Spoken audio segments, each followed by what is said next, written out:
Arc 11, Infestation, Part 1. I stared down at the metal walkway as I caught my breath. I had one gash at the side of my head, and another trickle ran from beneath the armor of my shoulder, down my arm into my fingertip, where it dripped almost in sync with the head wound. It should have hurt, but it didn't. Maybe it would when the shock wore off. If so, I didn't look forward to it. Trickster, Ballistic, and Circus lay in front of me. Another cape had fallen over the railing and lay on the concrete floor below, unmoving. They were all either unconscious or hurting badly enough that I didn't need to worry about them. I swallowed hard. My heart had climbed up so far into my throat that I almost couldn't breathe, and my heartbeat felt oddly distant and faint for how terrified I was. Coyle's base was deserted. I knew his men were out on patrols, that the only people in here were a handful of the capes that were working for him. He'd left it almost undefended. If I was going to act, I'd have to do it now. My costume's feet lacked hard soles, so I should have been nearly silent. But the interior of Coyle's base was deathly silent, and my feet were slamming down on the metal walkway as I ran. The noise of singing metal filled the dark space, echoing, seemingly louder with each step I took. The thrum of the metal rang through the air even after I came to a stop. I'd reached my target, a reinforced door, identical to so many others in the complex. With the labyrinthine mess of metal walkways and the dozens of doors, I might have missed it. The only thing telling me I was in the right place was the smudge of ash left behind from when the soldier had put out his cigarette on the wall. I opened the door, and it was far too loud, creaking, then banging into the wall with a crash despite my last-second attempts to stop its momentum. The room looked like a prison cell. It had concrete walls and floor, a cot and a metal sink and toilet. Coyle and Dinah were both there. I couldn't say whose presence left me more devastated. I could say Coyle's presence was the worst thing, because it meant my info was bad. His power meant I was probably fucked on a lot of levels, that the odds were suddenly astronomically against me. I was caught. My gut told me that I wouldn't make it out of the compound in one piece now. He was washing his hands in the sink. He turned to look at me, apparently unconcerned by my presence. But no. As I stared at Dinah and registered what I was seeing, I realized the image would be burned into my mind's eye forever. She lay on the cot on her side, her eyes open, staring at me, through me. A bloody froth was drying at one side of her mouth and at the edges of one nostril. I didn't consider myself a religious person, but I prayed for her to blink, to breathe, to give me some relief from that cold horror that was gripping me. I was too late. My vision practically turned red as I charged Coyle, drawing my knife as I ran. I felt him use his power, and suddenly there were two of him, two of me, two cells with two dead girls named Dinah Alcott. In one of those rooms, I stabbed Coyle in the chest. There was no satisfaction in doing it, no relief. I'd lost. I'd failed in every way that counted. The fact that I'd put him down barely mattered. In the other room, he stepped back out of reach of my first lunge, raised one hand and blew a handful of pale dust into my face. While I was blindly slashing in his direction, he grabbed the wrist of my knife hand and held it firm in his bony hand. That room where I'd succeeded in stabbing him faded away. The only me that existed now was coughing violently. My knees buckled as I coughed hard enough to bring up my lungs, unable to get the powder out of my nose and mouth. I pulled at my hand, trying to free it from his grip. Futile. "Stop," he ordered me, and my struggles stilled, though I was still finishing my coughing fit. "Diluted scopolamine," he spoke, his voice calm, sonorous. He let go of my wrist and pushed at the knife in my hand. I let it drop. Also known as devil's breath. The Vodou sorcerers, the Bokor, were said to use this along with the venoms of the pufferfish and other poisons. With these substances, they could create the zombies they were so famous for. These zombies of theirs were not raised from the dead, but were men and women who were forced to till fields and perform crude labor for the Bokor. The uneducated thought it magic, but it was simple chemistry. I waited patiently for him to continue. The notion of fighting or responding didn't even occur to me. It strips imbibers of volition and renders them eminently suggestible. As you can see, I attempted to use it on my pet, and the results were tragic. The price of hubris, I suppose, he sighed. "Take off your mask," he instructed me. I did. My hair fell across my face as I let my mask fall to the ground. My cheeks were wet with tears. Was that from before, from when I'd first seen Dinah? Or was I able to cry about my present circumstance, even if I was helpless to do anything about it? He touched my cheek, brushed a tear away with his thumb. He stroked my hair, and the gesture felt strangely familiar. The way his hand settled on the back of my neck and gripped me there didn't. It felt possessive. Pet, he intoned, and fresh terror shook me to my core. You couldn't have succeeded. This was terribly unwise. Okay, I murmured. No, no, no, no. I didn't deserve this. My eyes fell on Dinah. She still stared at me, eyes wide and unblinking, and I couldn't help but see the look as accusing. I did deserve this. It was thanks to me that she'd been kidnapped.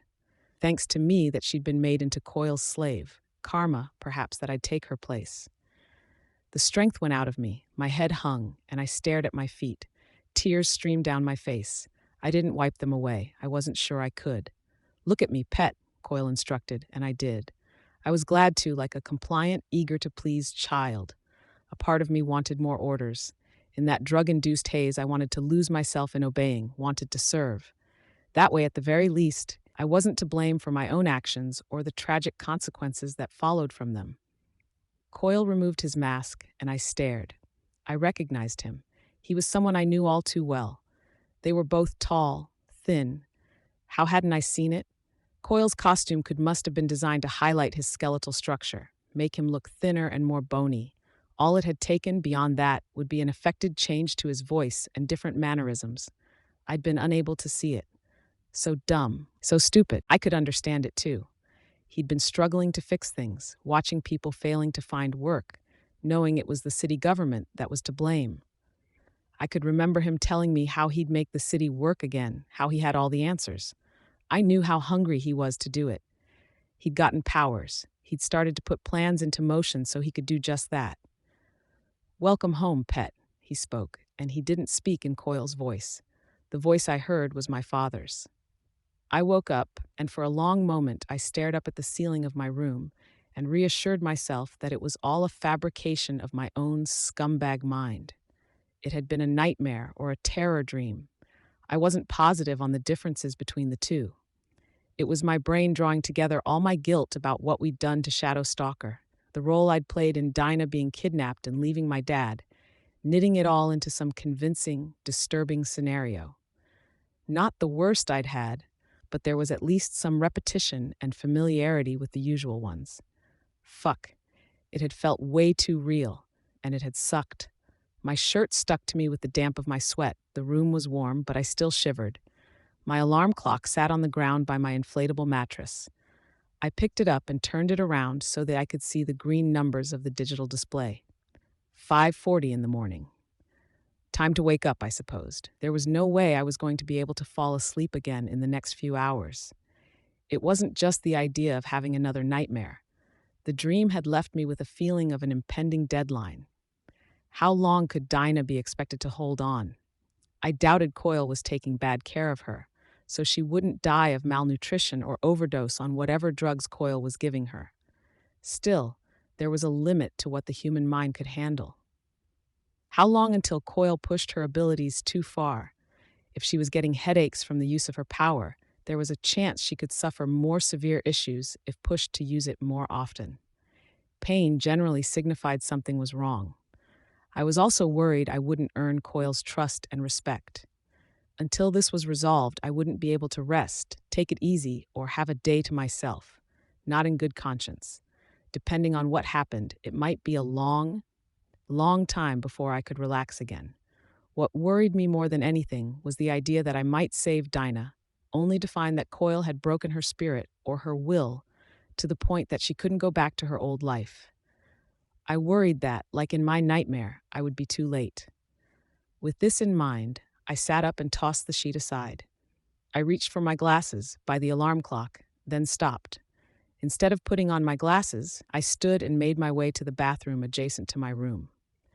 Alongside fresh supplies of toothbrush, toothpaste, soap, tweezers, shampoo, conditioner, and all that, I had a small box with packages of disposable contact lenses, daily use. I hated contacts so much. I tried them in middle school at Emma's recommendation, and they had never felt comfortable. That, and I had never figured out how to put them in properly.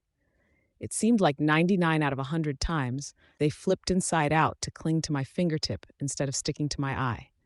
True to form, it took me 4 minutes to get the contacts in, and I found myself blinking every 2 seconds after I did have them in. At least I could see. I walked through my new base of operations wearing an oversized t-shirt and a pair of underwear. Not exactly fitting attire for a supervillain. My new abode was 3 stories tall, which made it taller than Gru or Bitch's places, which were the only ones I'd seen thus far, but it was narrow. A cafe had stood here before, but it had been flattened by one of the first waves to hit the city. Coyle owned at least one of the companies that was managing the restoration and reconstruction efforts. And over the past 2.5 weeks, as his crews had started clearing and rebuilding on the boardwalk, he'd had them set up some buildings, all squashed together. When the boardwalk was fixed up, these same buildings would be at the westmost edge of the same block that had the stores, restaurants, and coffee shops.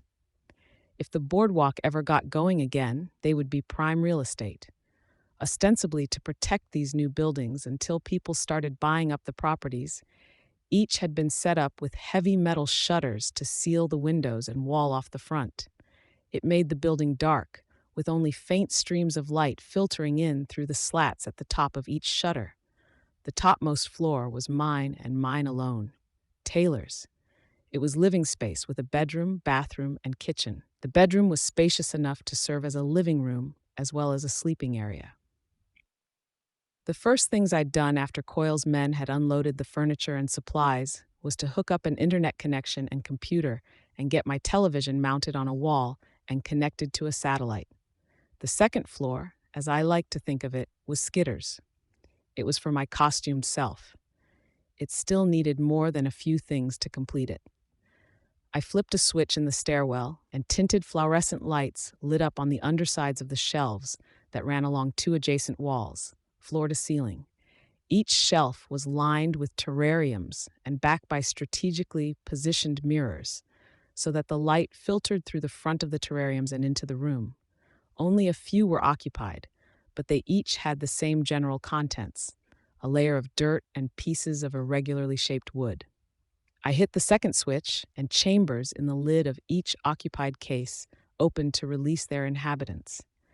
As they crawled through the case, the spiders were lit up by the lighting so that their shadows and the strange shapes of the wood were cast against the panes of hard plastic, distorted and larger than life. I'd seen a picture on the web of the same thing, done on a far smaller scale. I had hopes that the effect would be suitably impressive and intimidating once all of the terrariums were full. It would be doubly impressive once Coyle's special effects technicians stopped by and outfitted a case with a series of switches that a large bug could move, a beetle or something. If I could direct the beetle to release the bugs, turn the lights on or off, or even open the lids of the terrariums, all while appearing to sit motionless in my chair, it would be that much more effective for any audience I happened to have in the room. Terrariums aside, the room was sparse. 6 empty pedestals sat just beneath the shuttered window, each standing just a little beneath knee height. After touring the place yesterday morning and spending some time browsing the web to see what was available, I gotten in contact with Coyle and named every possible thing I could think of that I could use for the space. The current contents of the rooms on this floor and upstairs had been delivered last night. The stuff I was waiting on was harder to come by, and it would be unreasonable to expect it to be available and in place within this short span of time. I did have a chair here, way too large for me. It was positioned in one corner so that it was framed by the 2 walls of terrariums. It was black leather and broad enough that I could comfortably sit cross-legged on it. I'd loved the idea since I'd seen one like it in Brian's apartment. It was the one concession I was making in regards to atmosphere and appearances. A series of smaller seats were positioned so they faced the larger chair and the terrariums. A large, abstract painting hung above the stairs on the right side of the room. I'd seen a similar one online and had liked it, so I had found the artist's gallery and stumbled onto this. It was the first thing I had asked Coyle for, and he delivered a large framed print far faster than I might have expected. I liked how it tied into the room and echoed the shapes cast against the front panes of the terrariums. The black lines were painted on the background of reds and yellows in a way that seemed spidery. I stared at the painting for a minute, seriously worried that I would see the abstract image from a different angle and realize I'd had Coyle get me a 8-foot by 5-foot painting of a hairy wang or a headless chicken or something. Making my way down the stairs, I found the ground floor surprisingly cool. The weather was warming up, and with the shutters closed, I'd found my room warm, sticky in the humid air. I'd foregone pajama bottoms, had slept with just a single sheet, and had slept with my feet uncovered. Goosebumps prickled my bare legs as I stepped on the cool hardwood floor. The ground floor here wasn't much different from the one at Gru's place. There was an area with bunk beds, albeit fewer than Grude had, a bathroom, a small kitchen, and an open area that didn't yet serve a purpose, stacked with boxes. All this was mine, my lair. It felt so empty. I knew that would change as it filled with furniture and necessities. The place was already something of a luxury. More than half of Brockton Bay was currently lacking plumbing or electricity, with more than a few unfortunate individuals having neither. In the process of setting up these buildings, Coyle had ensured I was provided with both. Trucks would be coming and going through this area as clearing and construction continued, and Coyle had informed me that these trucks would be discreetly resupplying me with water, ensuring my water heater had propane, emptying the above-ground septic tank, and refueling the generator. As the city was rebuilt and standard utilities were put back in order, these special measures would be set aside. I'd get hooked up to those, and my lair would be lost in the surge of urban growth. Ideal world. It was nice to be able to enjoy those luxuries, but the Dinah situation took all of the joy out of it. I had hot showers and the ability to wash my dishes because Coyle had provided them. I grabbed a cell phone from the kitchen counter and dialed Coyle. I didn't give a fuck about the fact that it was 5:45 in the morning. It bothered me, calling him, relying on him. It made me feel complicit. Inconveniencing him, even a little, felt good. Yes? His question was curt. It's Skitter. What is it, Skitter? I need a loan of some guys. How many? I looked around the living room. 8. A truck would be a good idea, if you can get one here. I can. These men you require. Are you needing gunmen or just regular guys, anyone up for some exercise? I assume there's no rush? He was being more curt than usual. Maybe I'd woken him up. I didn't really care. He could deal if I was working on something that helped him. No rush? Then I'll have them there in an hour. An hour, then. He hung up. It was a lot of time to kill. Free time sucked when you didn't want to be alone with your thoughts. I wanted to run, but it was awkward. The fenced-off areas, construction zones, and flooded streets of the boardwalk didn't really make a sprint around the neighborhood that doable. Besides, it was dangerous enough I might stand out. In the end, I went against my better judgment and decided to go for a run. I dressed in a pair of shorts and a tank top, donned my running shoes, and ensured I had both my pepper spray and my knife. I unstrapped the knife's sheath from the back of my costume, then threaded a belt through it so I could strap it around my waist. I put the sheath itself under my waistband and the handle of the knife under my top. I stood in front of the full-length mirror in my bedroom to check how visible the weapon was. It wasn't exactly hidden, but it wasn't conspicuous either. I adjusted it slightly, then called a small collection of bugs to me. It was a little creepy, having them crawl on my skin, beneath my clothes into my hair, but that stopped when they reached their destinations, above my socks, in my hair, and between my bra and my top. I was cool with it so long as they weren't directly on my skin. Did I look different? My skin had a light tan now. I'd spent more time outdoors in the past few weeks. In the week and a half I'd spent in the shelter, I hadn't exactly had books or TV, so I'd walked during the day, making my way across the city to check on the loft and to see the state of my dad's house. I'd walked at night, too, when I'd been unable to sleep, but people hardly tanned doing that. I couldn't pin down exactly how or why, but the definition in my face and body had changed. It was possible I'd had a growth spurt. Some of it was perhaps the tan giving more accent to the features of my body or face. Maybe it was that I'd been eating a pretty lean diet when I was staying at the shelter, coupled with the fact that I'd been so active over the past 2 months. I hadn't spent 6 hours every day sitting around in school. I'd been in fights, I'd been running, and I'd ridden the dogs. I had some muscle definition in my arms now, and I thought maybe I was standing straighter. Or maybe it was all those minor things helped by the simple fact that I was dressing differently, that my hair hadn't been cut in a while, and that I wasn't wearing my glasses. To say I barely recognized myself was, how could I put it? It was true, but I could also remember myself months ago when I'd look at my reflection and I would be so focused on the flaws and the things I didn't like about myself that I never felt familiar with the person I was seeing in the mirror. It was as though it was always a stranger I was looking at, and I would be left vaguely surprised at the combination of features across from me. This was not recognizing myself in a very different way. There were still things I didn't like my wide mouth, my small chest, and the lack of curves or any real femininity. My scars stood out with my slight tan, a teardrop-shaped mark on my forearm where Bitch's dog had bitten me, a wavy mark on my cheek where Sophia had dug her fingernails in, and a line by my earlobe where she'd tried to tear my ear off. But my physical flaws no longer consumed my attention when I looked at myself. I felt comfortable with my body, like I'd somehow earned it the way it was, and it was mine now. I wasn't sure if that made any sense, even to myself. If there was anything about myself that I didn't like, it was primarily psychological. Guilt was a big one. The idea that my dad might dislike me if he got to know me now, that was another. That my mom, were she alive and showing up at the door, might be disappointed in me. Sobering. As he'd done with his own underground base, Coyle had set my lair up with a discreet entrance and exit. Leaving through the front door would be conspicuous if I started working with anyone beyond my teammates. Skinny teenage girl with black curly hair entering and leaving the same building that the skinny teenage villain with black curly hair was operating out of? No. I made my way to the building's cellar, opened a hatch, and entered the adjacent storm drain.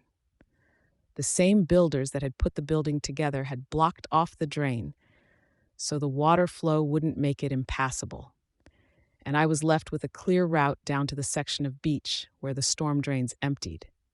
I wasn't sure if Coyle had plans to keep the city's workers from trying to unblock the drain, but I supposed that was the sort of thing we could rely on him to handle. In the meantime, a third of the storm drains were too clogged with rubble and detritus to drain, and another third didn't connect to anything anymore. Add the fact that most of the storm drains were a little out of the way of regular foot traffic, and it wasn't too conspicuous. I started running the moment I reached the beach, glad for the chance to resume my routine. It was a strange environment, eerie. The wooden pathway, the literal boardwalk that had run in front of the stores, was now a skeletal ruin that loomed above the piles of trash that the bulldozers had all pushed to one side, twice as tall as I was. The beach had been cleared, which was a feat unto itself. The work of the bulldozers and the crews with rakes had revealed the packed, dirt-like layer from beneath the loose sand. Opposite the trash piles by the water, there were mounds of irregularly shaped pieces of concrete set to break up the waves and prevent the highest tides from dragging the trash, debris, and machinery into the ocean. 2 mounds looming on either side, with a space cleared in the middle for the trucks and any foot traffic. A scene up ahead caught my attention. 2 pieces of machinery lay in a heap just below the lip of the boardwalk above. A bulldozer and an 18-wheeler with a crane-mounted claw attached had both been driven or pushed over the edge of the boardwalk and onto the beach. The cab of the truck with the claw had been partially crushed by the bulldozer. Though it was barely past 6 in the morning, a group of laborers were already there, some on the ledge above, others down on the beach, all gathered around the trucks. Spray paint had been used to draw the same crude symbol on both the side of the 18-wheeler and the concrete wall separating the beach from the boardwalk above. A capital M, with 2 taller lines drawn vertically through it, much the same as you do with a dollar sign. The merchants. It fit their modus operandi. They had been bums, drunks, and addicts, looked down on others before Leviathan came. In the wake of what Leviathan had done to the city, leaving everything in shambles, with social services gone or in chaos, and even basic utilities in short supply, everyone else had been brought down to their level. The merchants were even, I suspected, thriving. With strength in numbers and virtually nothing holding them back, they had become like pack animals. They roamed the city in bands of 3 to 20, robbing, raping, pillaging, and stealing. They were settling in some of the better areas, the neighborhoods that still had power or water, and forcing the existing residents out. Or worse, I could imagine that some were moving in and keeping the residents around for their own amusement. It was not a pleasant thought. The kind of people who had gravitated towards the merchants tended to have a lot of resentment. Specifically, they had resentment towards people who had what they didn't.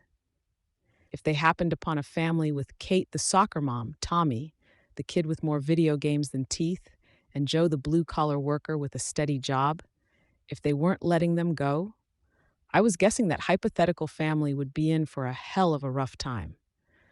It might have sounded silly, that line of speculation, but I'd spent time in the shelters. I'd heard about how vicious and depraved the merchants were getting.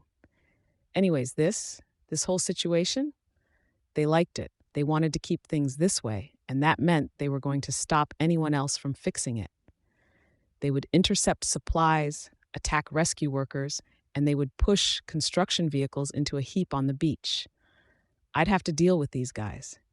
It wasn't just intercepting any groups that made their way into my territory. That was easy, all things considered. No, I also had to deal with the small army that would come marching through here, wanting retaliation over my having kicked the asses of any groups that had made their way into my territory.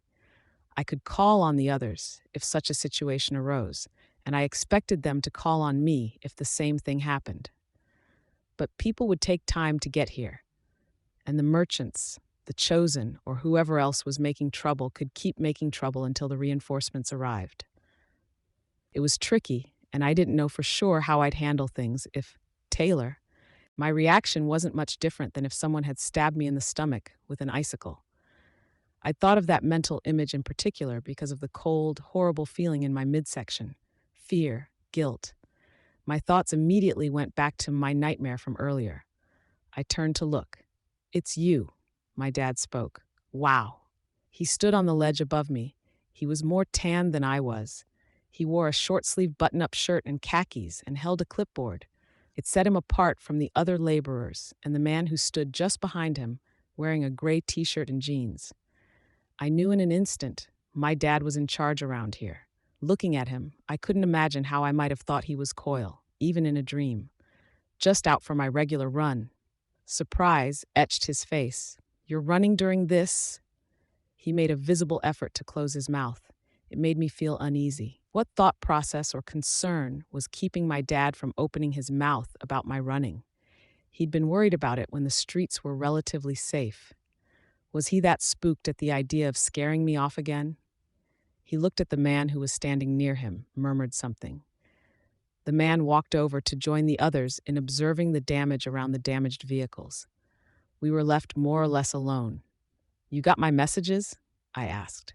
"I've listened to that answering machine so many times." He stopped. He was a good distance away, but I could see the lines in his forehead. "I miss you. I miss you too. I don't know how to ask. I'm afraid to ask you to come home because I'm not sure I can stand to hear you tell me you won't." He paused for a long moment, waiting for me to jump at the opportunity. I stayed silent and hated myself for it. "Well," he said, so quiet I could barely hear him, "you can always come home, anytime, any reason." "Okay," I told him. "What are you doing with yourself these days?" I struggled to find an answer and was saved by the bell. One of the men by the wreck shouted, "Danny," and my dad turned. My dad ran his fingers through his hair. "I need to go handle this. How do I contact you?" "I'll leave you a message on your answering machine," I said, "with my cell phone number and my email in case I'm in an area where cell service is down." "Email?" he asked.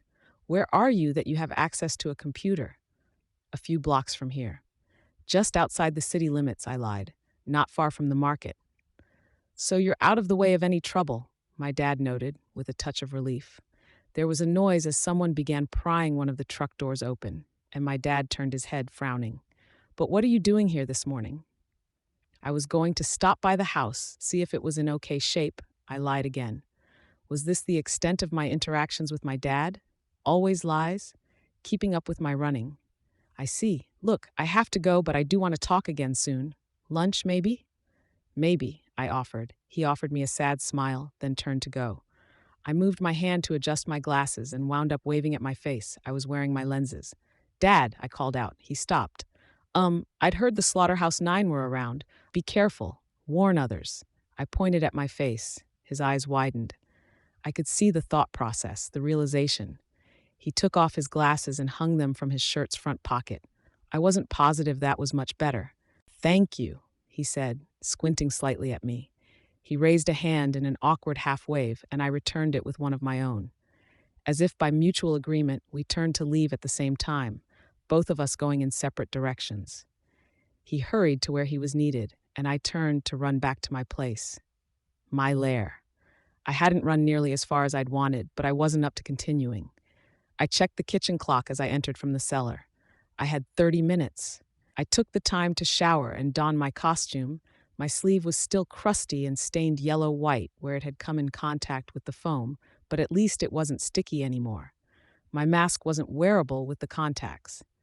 I'd taken lenses out of an old pair of glasses and set them into the construction of my mask. I debated it for a few moments. Then I decided to use the remaining time to fix it.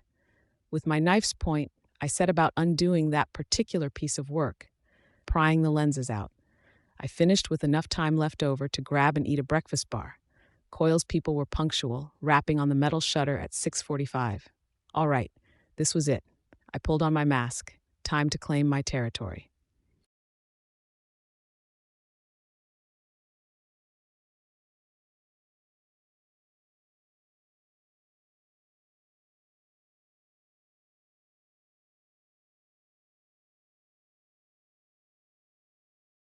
Arc 11, Infestation, Part 2. Water sprayed in the truck's wake as we cut a path through the flooded streets. It was a military vehicle. I wasn't one to know much about cars, and I knew even less about stuff like military vehicles, so I couldn't put a name to the truck that was carting me and 8 of Coyle's workers through the docks. It was like a sturdy pickup truck, but the rear section was wider, and it was hidden beneath a green tarp that had been stretched over a framework of metal bars. The tires were massive, with deep treads allowing the truck to navigate all but the most cracked sections of road, where Leviathan had brought the underground pipes and drains through the surface. The interior was loaded with the supply crates that I'd had Coyle's guys load into the vehicle. Each set was strapped together and tied down to the floor and sides of the truck with belts. There wasn't much room for the 7 of us in the back, and we'd been forced to sit on the crates with little legroom. A part of me wanted to converse with Coyle's men and get to know them. Another part of me, a larger part, told me that I shouldn't. I had to convey power and confidence. I wasn't sure I could do that while making small talk. With much the same reasoning, I'd chosen not to help with the loading of the truck. The men Coyle had sent me were dressed up in the same outfits worn by the cleanup crews I'd seen around the city, picking up debris, trash, and dead things. They wore heavy plastic one-piece bodysuits, made of a material I compared to those heavy-duty industrial rubber gloves that my dad kept under the sink, each in blue and yellow. The suits were loose-fitting, and only the upper halves of their faces were visible behind the clear plastic goggles they wore. Their mouths were hidden by the filters intended to prevent mold, dust, and airborne pathogens from getting into the workers' lungs. The masks also, I noted, did a good job at hiding the identities of the 6 men and 2 women. If it weren't for that, I'd think Coyle was trying to be funny, giving the hazmat crew to the bug girl. Whatever image I conveyed, whether it was in the role of a leader or as a potentially dangerous villain, it had given me elbow room. Coyle's employees had chosen to sit, cramped together, closer to the rear of the truck. I sat atop a crate with my back to the truck's cab, watching the road behind us. In a way, it was good that I wasn't engaging in conversation. It let me focus on what I needed to, my bugs. Generally speaking, there were two routes I tended to go. The first put me in one spot, drawing my bugs from the area. A 3-block radius made for a good number of bugs. The second situation came about when I'd taken the time to gather a few select bugs from here or there, while covering a whole lot more area. I'd done it before the bank robbery to get a prime selection of bugs. I'd also done it before we attacked the ABB the first time, with the other groups. Never enough to draw attention. This was different. This time, I wanted attention. This time, the city was a breeding ground for the bugs, warm, moist, and filled with food. This time, I was gathering everything I could, and I was covering a lot of ground. We'd been driving for 15 minutes around the perimeter of what I hoped would be my territory, gradually closing in towards the center. I found the bugs closest to the edges and sent them toward the middle. Of the ones that could fly, I had them gather overhead. It was more bugs than I'd ever controlled at once. My power seemed to crackle in my head as I drew in and interpreted all of the data. I was almost convinced I would finally see the upper limit of my power, that I'd reach for more bugs and realize I couldn't control anymore. It didn't happen. The clouds of bugs that were gathering in the center of my territory were starting to cast a visible shadow on the area. They weren't the only bugs I controlled. I had others on separate tasks. With a number, I created barriers, heavy clouds in alleyways and across streets. My motives here were purely selfish. I laid these barriers between the southmost end of the old boardwalk and the docks because I didn't want my dad entering the area. My gut told me that if he got a good look at me in costume, he'd know who I was. Besides, it didn't factor into my plan.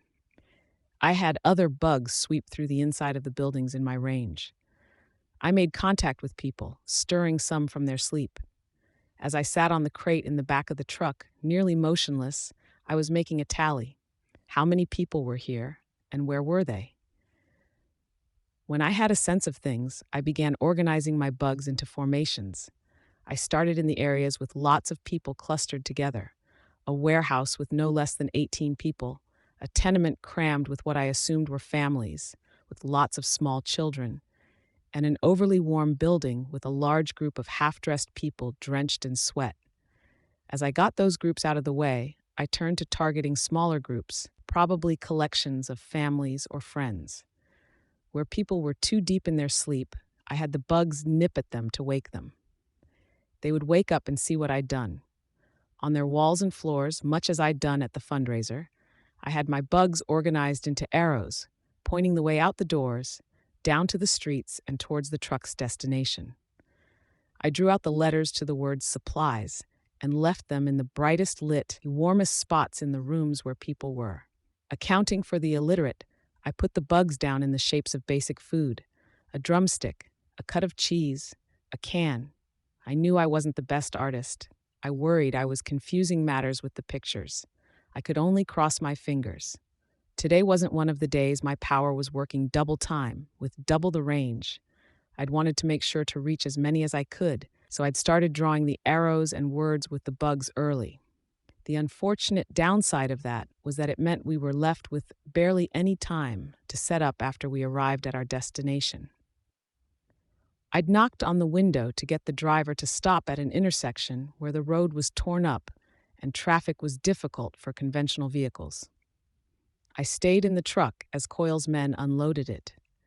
I sensed some of the people venturing out of their residences, and I was careful to leave them unmolested by the bugs, using only what I had to in order to track them. Watching from windows and entryways, encouraged by those who left, others ventured to follow. The area in which I'd ordered the truck to stop was open. I hoped would encourage the growing crowd to approach. The truck was parked in the middle of the road, and the boxes were unloaded onto the ground just below the rear of the truck. I wasn't sure I liked that they were getting wet, but I knew they were at least partially waterproof. I should have thought to ask Coyle for some kind of platform or pallet to set them down on. It wasn't 2 minutes before the first people started to arrive. The first few were kids, no older than 10, gathered in a loose pack, maintaining a wary distance. The next two groups were families, parents with their kids in tow. I noted that the group of men who stepped out of an alley were armed, with knives and clubbing weapons hidden under their clothes and in their jackets. One of them swatted one of the flies I was using to feel him out. Were they members of the merchants, or just a band of grown men that had taken to carrying weapons to protect themselves? I'd known this move of mine would attract people of all types. If they were merchants, I was okay with that. I'd accounted for it. Above all, I knew that this offering of supplies would attract the people who were hungry enough to venture out into the outdoors, with the oppressive cloud of bugs looming above them. I would also attract the people who would want to confront me, merchants included. As people arrived, and some ventured closer to the pile of boxes, one of Coyle's workers cast a wary glance over his shoulder, in my general direction. I should have told Coyle's men not to look my way or show any uncertainty. It would hurt the effect I had hoped to generate. To dissuade people from taking the supplies, I set a cloud of bugs around the piles of boxes, enough to be obvious without obscuring what was there. One of the guys with weapons approached anyways, and I had the swarm move towards him, condensing into a dark shape, buzzing loudly. He backed off. In this manner, weighing enticement against implicit threat, I managed to keep the crowd in place as it grew to dozens, then 100 people, with more still approaching, pushing the number closer to 200. Barely a fifth of all the people I'd tried to get in touch with. I was okay with that. It was enough to spread the word. I was taking a risk here. Gambling. It was like betting someone $1,000,000 that you'd hit a bullseye when you'd barely played darts before. It wasn't that I was confident this would succeed. It was that I really needed that $1,000,000. In short, I needed to get underway with Coyle's agenda, and I needed to do it fast. More people were still making their way towards us, joining the crowd. The bystanders would be getting more confident with numbers at their back, and they would be getting increasingly worried that if the crowd grew too large, maybe they wouldn't get any supplies for themselves. If I put it off any longer, they could mob us, and I didn't want that. No, my gut told me this had reached the point where I had to act. From my seat in the truck, I drew my bugs together into a humanoid shape and had the figure approach from the rear of the crowd, walking towards me. I waited, my attention focused on my swarm's senses. There was a gasp, then a general murmur. A woman shrieked. I felt the crowd part, heard the shouts. They'd noticed the figure I'd created with the swarm. Most eyes would be on it now. I scattered its shape and had the swarm leap or shoot towards the rear of the truck in a loose blob, arcing slowly through the air to land at the rear of the truck, on top of the crates. The moment I knew the crowd would be unable to see, I stepped out of my hiding spot and into the midst of the swarm. I scattered the bugs explosively, sending every one of the bugs flying or crawling directly away from me, revealing myself. The people closest to the pile of crates I was standing on backed away. To the crowd, it would look like I'd just transported myself to the back of the truck and materialized from the swarm. I hoped. It was a cheap ploy, obvious to anyone who thought about it. I was banking on the fact that the swarm I had blocking out most of the sun and the whole dramatic lead-up would help sell the illusion. I kept the bugs swirling around me, tightly packed together so they would be moving in tendrils and loops. Like Gru habitually did with his power, I was aiming to use my own abilities to make myself look bigger, more impressive. It was like a dog raising its hackles or a cat arching its back. "Some of you know of me," I called out, and the noises of the swarm accented the words, gave an eerie, strangely loud echo to my voice. "My name is Skitter." I looked over the crowd. So many kids, so many who looked sick, pale with red cheeks. Some people were dressed too heavily for this warm weather. Everyone was dirty and damp, their hair greasy and clothes wrinkled. My eyes fell on a figure in the back of the crowd who stood out because she wasn't unwashed or wrinkled. Her white and gray costume had patterns on it in light blue that weren't too different from a circuit board. She leaned against a power pole, her arms folded, content to watch. The people nearest her were watching her as much as they watched me. I'd known I'd attract attention from the heroes. Still, it was intimidating, a reminder of how fragile this whole thing was. I swallowed. I had to be confident. I lowered my volume a step, relying on my swarm to convey my words for me. It wasn't perfect. There were parts of speech they weren't good at making, but it worked well enough that I kept at it. I am laying claim to this area. From this moment, I rule this territory. People could have booed or jeered. I'd been almost convinced they would. Instead, I heard a murmur running through the crowd. Battery hadn't budged, but I saw her pressing her fingers to her ear, and her lips were moving. She didn't turn her head away from me, and I could imagine her staring at me. I am not the ABB, I am not the merchants, the empire, or the chosen. I am acting in your interests. Our group had discussed this after talking to Coyle the other night, and we'd hammered out more details yesterday, passing on the details to the travelers. Our methods would vary wildly, but we were all making our bids for territory this morning. I decided not to mention that. Let the others arrive at that conclusion themselves.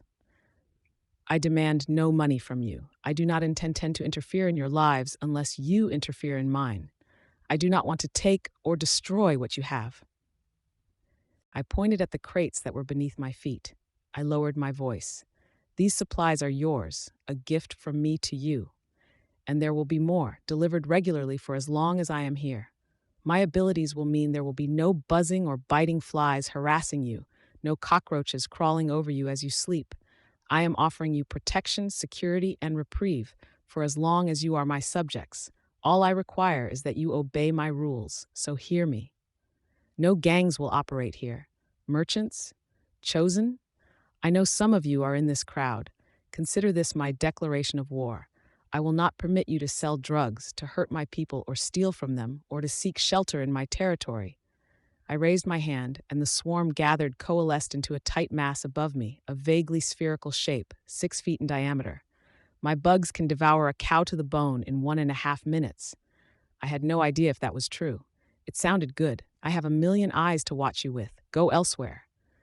To everyone else, if you assist any of these groups, give them food, shelter, or business, if you sell drugs, steal, or prey on people in this area, you lose my goodwill. You will receive no more supplies, and you will earn my attention with eyes on you for every waking hour.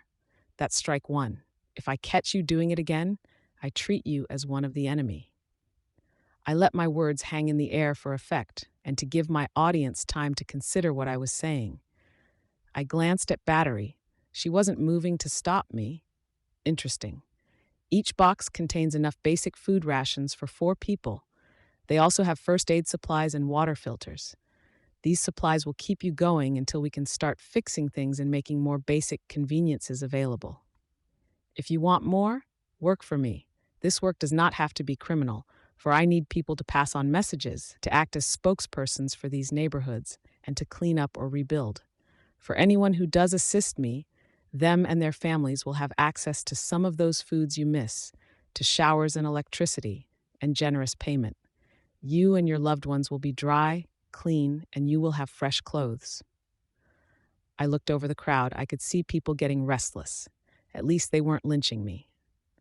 Thank you for listening. These supplies are yours to take, 1 to each family or group, up to 2 if your family is large enough. My monologue finished. I waited. Nobody ventured forward. Had I done too effective a job at intimidating them?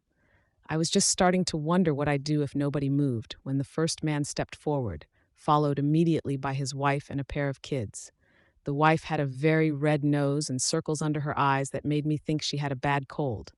The parents didn't make eye contact with me as they accepted the box that one of Coyle's workers lifted down to hand to them. The children hid behind their mother.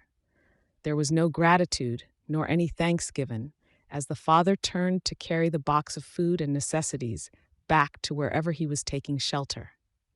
Seeing the first family leaving with their supplies, others grew brave enough to venture forward. In moments, there was a crush of bodies. I stepped onto the back of the truck as the boxes disappeared from beneath me, and I watched the crowd for any violence or fighting. One altercation began as 2 men both grabbed the same box. Before their violent tugging match got them or someone else hurt, I sent a buzzing flurry of bugs in between them. They dropped the box and backed off, staring at me. When I didn't move to stop them or do anything further, they each returned to the pile to scrounge up different boxes, leaving the other on its side in the water. There wasn't enough in the way of supplies. I could see the atmosphere shift slightly as people realized it. There were too many people present versus the amount of boxes Coyle had provided me, even with one box serving a whole family. I knew Coyle had more.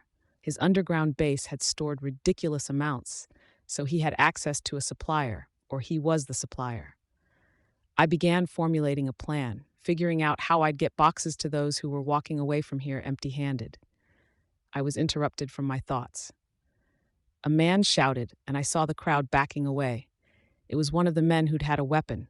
He'd drawn and swung a crude knife to ward people off and grinned maniacally at the reaction he was getting. The scruff of beard on his chin was white, but it seemed rather premature given his apparent age. He was shirtless, with a long-sleeved shirt tied around his waist and scratches crisscrossing his upper body. His buddies stood back, smirking and grinning. It was a bad judgment call to pull this right in front of me, but I supposed people were at a point where they weren't at their most rational. That, or he was high on something. I could see him as a member of the merchants. Either way, "Big man," I called out, "you feel proud with that knife of yours?" He turned towards me. "Fuck you. I'm not scared of bugs." I stepped down from the back of the truck. People backed away, but the man held his ground. As I got closer, I saw how his eyes were too wide, and he chewed his lip like it was trying to get away from him. "You a member of the merchants?" I asked. "Fuck you," he snarled. I wasn't going to be able to have a conversation with this guy. "Fine, don't care. You're threatening my people? You'd better be ready to take me on." "Not scared of you," I shrugged. "Prove it. Use that rusty thing on me. Stab me." He looked around at the crowd, hesitated. "What?" I asked him. "I thought you weren't scared." "I'm not." "Then stab me." I raised my voice, shouted at him. "Or are you just a bully, getting weak in the knees when you're facing someone that stands up to you?" He made a motion as if he was going to lunge for me, then stopped. "Pathetic," I snarled. "Not for the crowd. I said it for him and him alone." He lunged, holding the knife with both hands to drive it into my stomach, just beside where I had the armor. I resisted the urge to bend over, but I did have to step back for balance, and I had to put my hands on his shoulders to steady myself. I clutched his shoulders, digging my nails in for grip. I could feel pain radiate from my stomach and into my lower abdomen and chest. That was despite the fact that the fabric of my costume had kept it from piercing my flesh. I forced myself to stand straighter, still holding his shoulders. He stabbed again, but it was ineffectual. Knocking one of my hands from his shoulder, he used the space that gave him to slash at my throat. The first hit had hurt because of the force of the charge behind it. I could almost ignore these follow-up strikes. He stepped back and looked at his knife, confused. I hadn't gone down. I extended my arm and let the bugs flow from beneath my costume in one swift movement, like water poured from a cup, covering him. The crowd backed away as the man began screaming incoherently. He threw himself backward into the inch-deep water and rolled around like he was trying to put out a fire. Maybe he was. The bugs I'd set on him were laced with capsaicin. As his thrashing continued, I waited patiently, watching. As he used one hand to prop himself up in a crawl, I stepped forward onto his knife hand. My heel settled on his knuckles, and after I'd readjusted my footing, I ground it down, letting most of my body weight rest on that heel. The volume of his screams increased. As I lifted my foot, he moved his hand, rolling onto his back to clutch at it, dropping the knife in the process. I bent down to pick up the blade, and when I stood up again, Battery was 10 feet in front of me, one pace closer to me than any of the rest of the crowd that ringed me and the merchant. "I can't let you use that?" She gestured towards the knife. There was a faint glow from her costume. I gathered she was charging up her power. "Wasn't planning on it," I lied, swarm buzzing in sync with my words. I'd considered stabbing the guy in the hand or somewhere where it wouldn't be terminal, but hadn't been certain on the route I would go. I reversed the knife and gently lobbed it towards her. She spent the accumulated charge of her power and caught the knife out of the air by the handle. "How does this tie into the stunt you helped pull at the HQ?" "The ward's building? The intel we got from there was valuable, and that kind of money buys a lot of things." I looked at the remaining pile of supplies. The majority of the crowd had stopped collecting their boxes to watch the fight with the merchant and my exchange with Battery. As if noting what I was looking at, she glanced at the crowd encircling around us. I don't agree with this. But you're not going to stop me, and you're not going to try and arrest me, despite what happened the other night, I answered her, because I'm the lesser of a whole lot of evils that are in the city right now. For now. For now. Until then, I've got supplies from an outside agent. I'm not stealing them from the same sources you guys use, and I'm getting them out to these people at my own expense. I'm policing this area until the police can get back to doing it themselves, and I'm dealing with people who need to be dealt with. You're not about to get in my way, are you? Battery surveyed the crowd again. What's your agenda? Do I have to have one? Yes, your kind always has an agenda. Maybe I'm unique. No, knowing what you tried to pull with pretending to be a villain, or pretending to be a hero that's pretending to be a villain, you're more likely to have some scheme at play than anyone else. I sighed. Don't know what to tell you. No agenda. She frowned. When we first set post-Endbringer measures in place, your team was listed as low priority, and we were instructed to ignore you. Too costly in time and resources. I suspect someone intended to change that after your little stunt the other night, but the memo hasn't gone out yet. You hear me? I tilted my head in a small nod. So I'm going by the book and I'm walking away. But I'll be keeping an eye on you, on this, and the moment you go too far, we're coming after you. No holds barred. I wouldn't expect any less, I answered her. With that, she disappeared in a blur, the water parting in her wake. With her gone, the rest of the crowd swooped down on the remaining supplies. People maintained a respectful distance, but oddly enough, they weren't acting as scared of me as they'd been before I attacked the merchant and before I'd talked to Battery. Had her leaving me alone given me a measure of legitimacy? More importantly, had it been intended to give me legitimacy as ruler of the area? She hadn't needed to step in right then. Probably. I had to admit, I wasn't sure if I would have gone through with stabbing the guy. Listen up, I shouted. I used my swarm to give me more volume and to stand out against the noise of the crowd. People went silent, and every set of eyes turned towards me. I stepped up onto the truck, hiding myself briefly in the swarm as I hopped up. I addressed them. Not everyone will get a box today. That is not an excuse to take what others have already claimed. As I said, I will not tolerate stealing or theft among you. If you try it, I'll treat you the same as I treated him. As I pointed, the crowd parted slightly to reveal the merchant who was still crawling away, simultaneously struggling to douse himself in the 1 or 2 inches water on the street, and to crawl with 3 limbs. He was favoring the hand I'd stepped on. His buddies were gone. They'd left him. If you do not get a box, stay.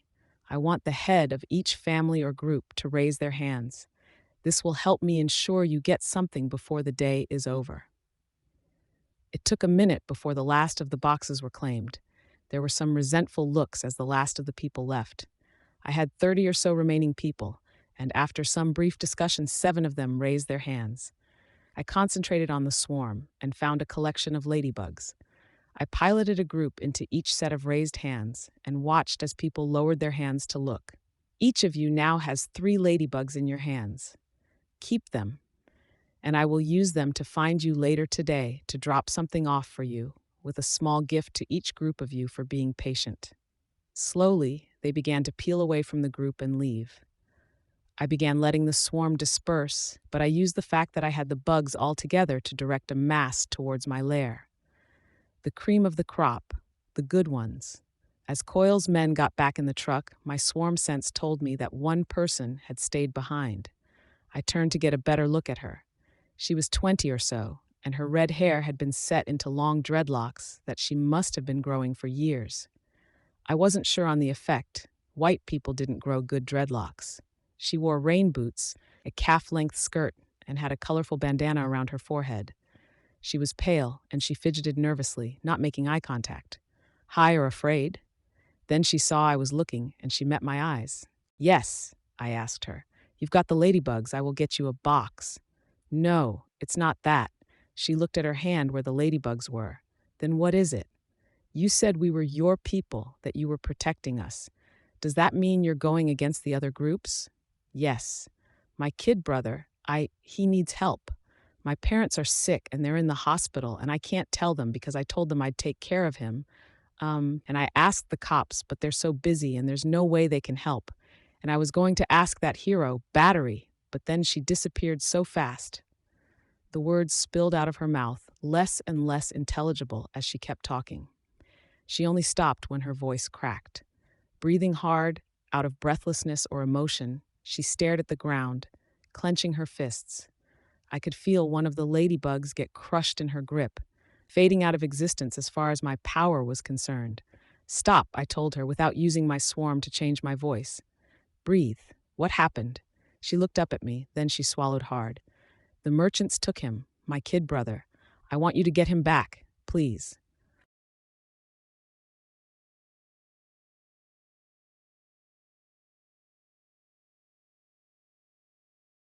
Arc 11, Infestation, Part 3. I sat cross-legged in my chair on the second floor of my lair. A mug of tea was warm in my hands, and the room was dark. Only a faint light filtered in through the slats at the top of the metal shutter that covered the window. My mask rested on one knee. My attention swept over my territory with an emphasis on the centermost area near where I'd held my speech. The reach of my power wasn't quite good enough to extend to the outer edges of my territory, which left me anxious. I was craving one of those moments when my power would go into overdrive and increase its range. Minutes passed as I followed my subjects and did what I could to get to know them. My bugs remained on the backs of people's elbows, at the small of their back, and I'd maybe put a small fly in their hair if it was long enough that they wouldn't feel it. Not enough to bother anyone, or that anyone would necessarily notice, but enough for me to track their movements. Two groups arrived within a minute of one another, each at different points of my territory. 32 people in all, with 8 in the first group and 24 in the other. Both groups reacted, jumping and backing away as my swarm swept over them. I could feel the vibration in the air as one in the second group laughed. The others joined him. I'd held off on attacking, just using the bugs to get a head count and a sense of who was there. There were men and women, young and old. Each of them had weapons of some sort, and 15 in total had guns. The merchants were responding to my bid for control. Good. I sipped my tea and found it was lukewarm. I took big gulps in the hopes of finishing it before it got cold. One of the merchants in the first group shouted something, loud enough for it to carry down the street, and fired a gunshot. Impulsively, I tried to tune into my bug's hearing and interpret what he was saying, but the strangeness of the noise stopped me. It didn't translate from a bug's ears to mine. The first group started running down the length of the street. They scattered, with smaller groups of 2 people each heading to different buildings. Finding the windows boarded up and the doors locked or barricaded, they started tearing at the plywood and planks. Some struck at the doors with their improvised weapons. There were people inside 2 of those buildings. Not many, but still. Those were my people. Using my swarm on them would have been easy, but this wasn't just a question of taking the merchants down. I needed to do it so effectively and undeniably that they would hesitate to come back. If I did it well enough, ideally, word of mouth would help keep others from trying anything similar. Why did that line of thinking sound so familiar? It dawned on me. Bakuda. She'd said something similar when she'd been doing her monologue and pretending to be the new leader of the ABB. Well, that was disquieting. Still, my reasons were different. I wanted to protect my people. Bakuda hadn't been motivated by an interest in anyone but herself. I dismissed that line of thinking and gathered the swarm into a vaguely humanoid shape with a head, arms, and a torso. I tried to balance it on 2 columns like legs, but I erred in favor of dissolving that into 1 column for the lower body over risking having it fall over. A good thing the ground was mostly dry there, or I would have required far more bugs to maintain the shape, with the lowermost critters constantly drowning or being pushed away by the motion of the water. I piloted the swarm figure slowly towards the first group. Someone noticed and turned away from the door he was trying to smash down with his makeshift club. He shouted and laughed, drawing the attention of others. Running forward, he swung the club at the swarm like he was trying to hit a home run. The head was scattered, dashed to pieces, and he laughed again, until the rest of the swarm dogpiled him. Then he started screaming. Roughly half of his friends laughed at him, lots of laughter. Were they all on something? The remaining 4 people hurried to his side and tried to claw the masses of bugs away from him. As they got bitten and stung in retaliation, they backed away, brushing the bugs off of their arms and legs, leaving him to his fate. The bugs I had in the area coalesced into another vaguely humanoid shape, then another. In moments, I had a half-dozen figures in a loose ring around the group. I moved them forward, and my enemies backed away from them. I used this to herd the merchants until they stood back to back in a tight circle, surrounded. They had their weapons raised, but they had to know how ineffectual the baseball bats and guns would be. Then I waited, keeping the swarm figures remaining as motionless as possible. If it weren't for the man still thrashing on the ground, screaming, it would have been eerily still and quiet. The second group was oblivious to the events a few blocks away as they roamed through my territory. A woman in the group was singing, loud enough that her voice would be carrying to nearby residents. She was letting them know that trouble was near. I noted that she was holding a plastic tank of gasoline, if the topographic map I was getting from my swarm sense was right, and the box in her other hand could easily have been matches. That wasn't good. Still, her group had yet to do anything. I kept an eye on them and waited. Someone in the first group made a run for it, rushing for the space between 2 of the swarm figures that surrounded his group. He didn't make it. The swarms both intercepted him, and he went down, howling in pain. Unease gave way to panic as the group realized they were trapped. A woman shoved a man into the nearest swarm, trying to use him to clear the way, but she only got 2 more steps before the wasps, black flies, mosquitoes, and hornets caught up to her. She violently swung her arms around herself in a futile attempt to fight off the bugs, and succeeded only in throwing herself off balance and falling to the ground. The spiders, ants, centipedes, millipedes, beetles, and all of the other crawling parts of the swarm rolled over her, burying her beneath their mass before she could stand. The remaining 4 merchants in the first group exchanged muttered words, some kind of plan. Then 3 of them broke for it, each headed in a different direction. I wasn't sure what outcome they expected. A mass of bugs caught each of them, and they all went down, limbs flailing, screaming. That left only one. He dropped into a crouch, his hands on his head, and looked frantically around for some kind of escape route. So I gave him one. The swarm figures parted enough that he had a chance to retreat. It took him 10 seconds to notice it, and another few seconds to build up the courage to make a run for it. He bolted.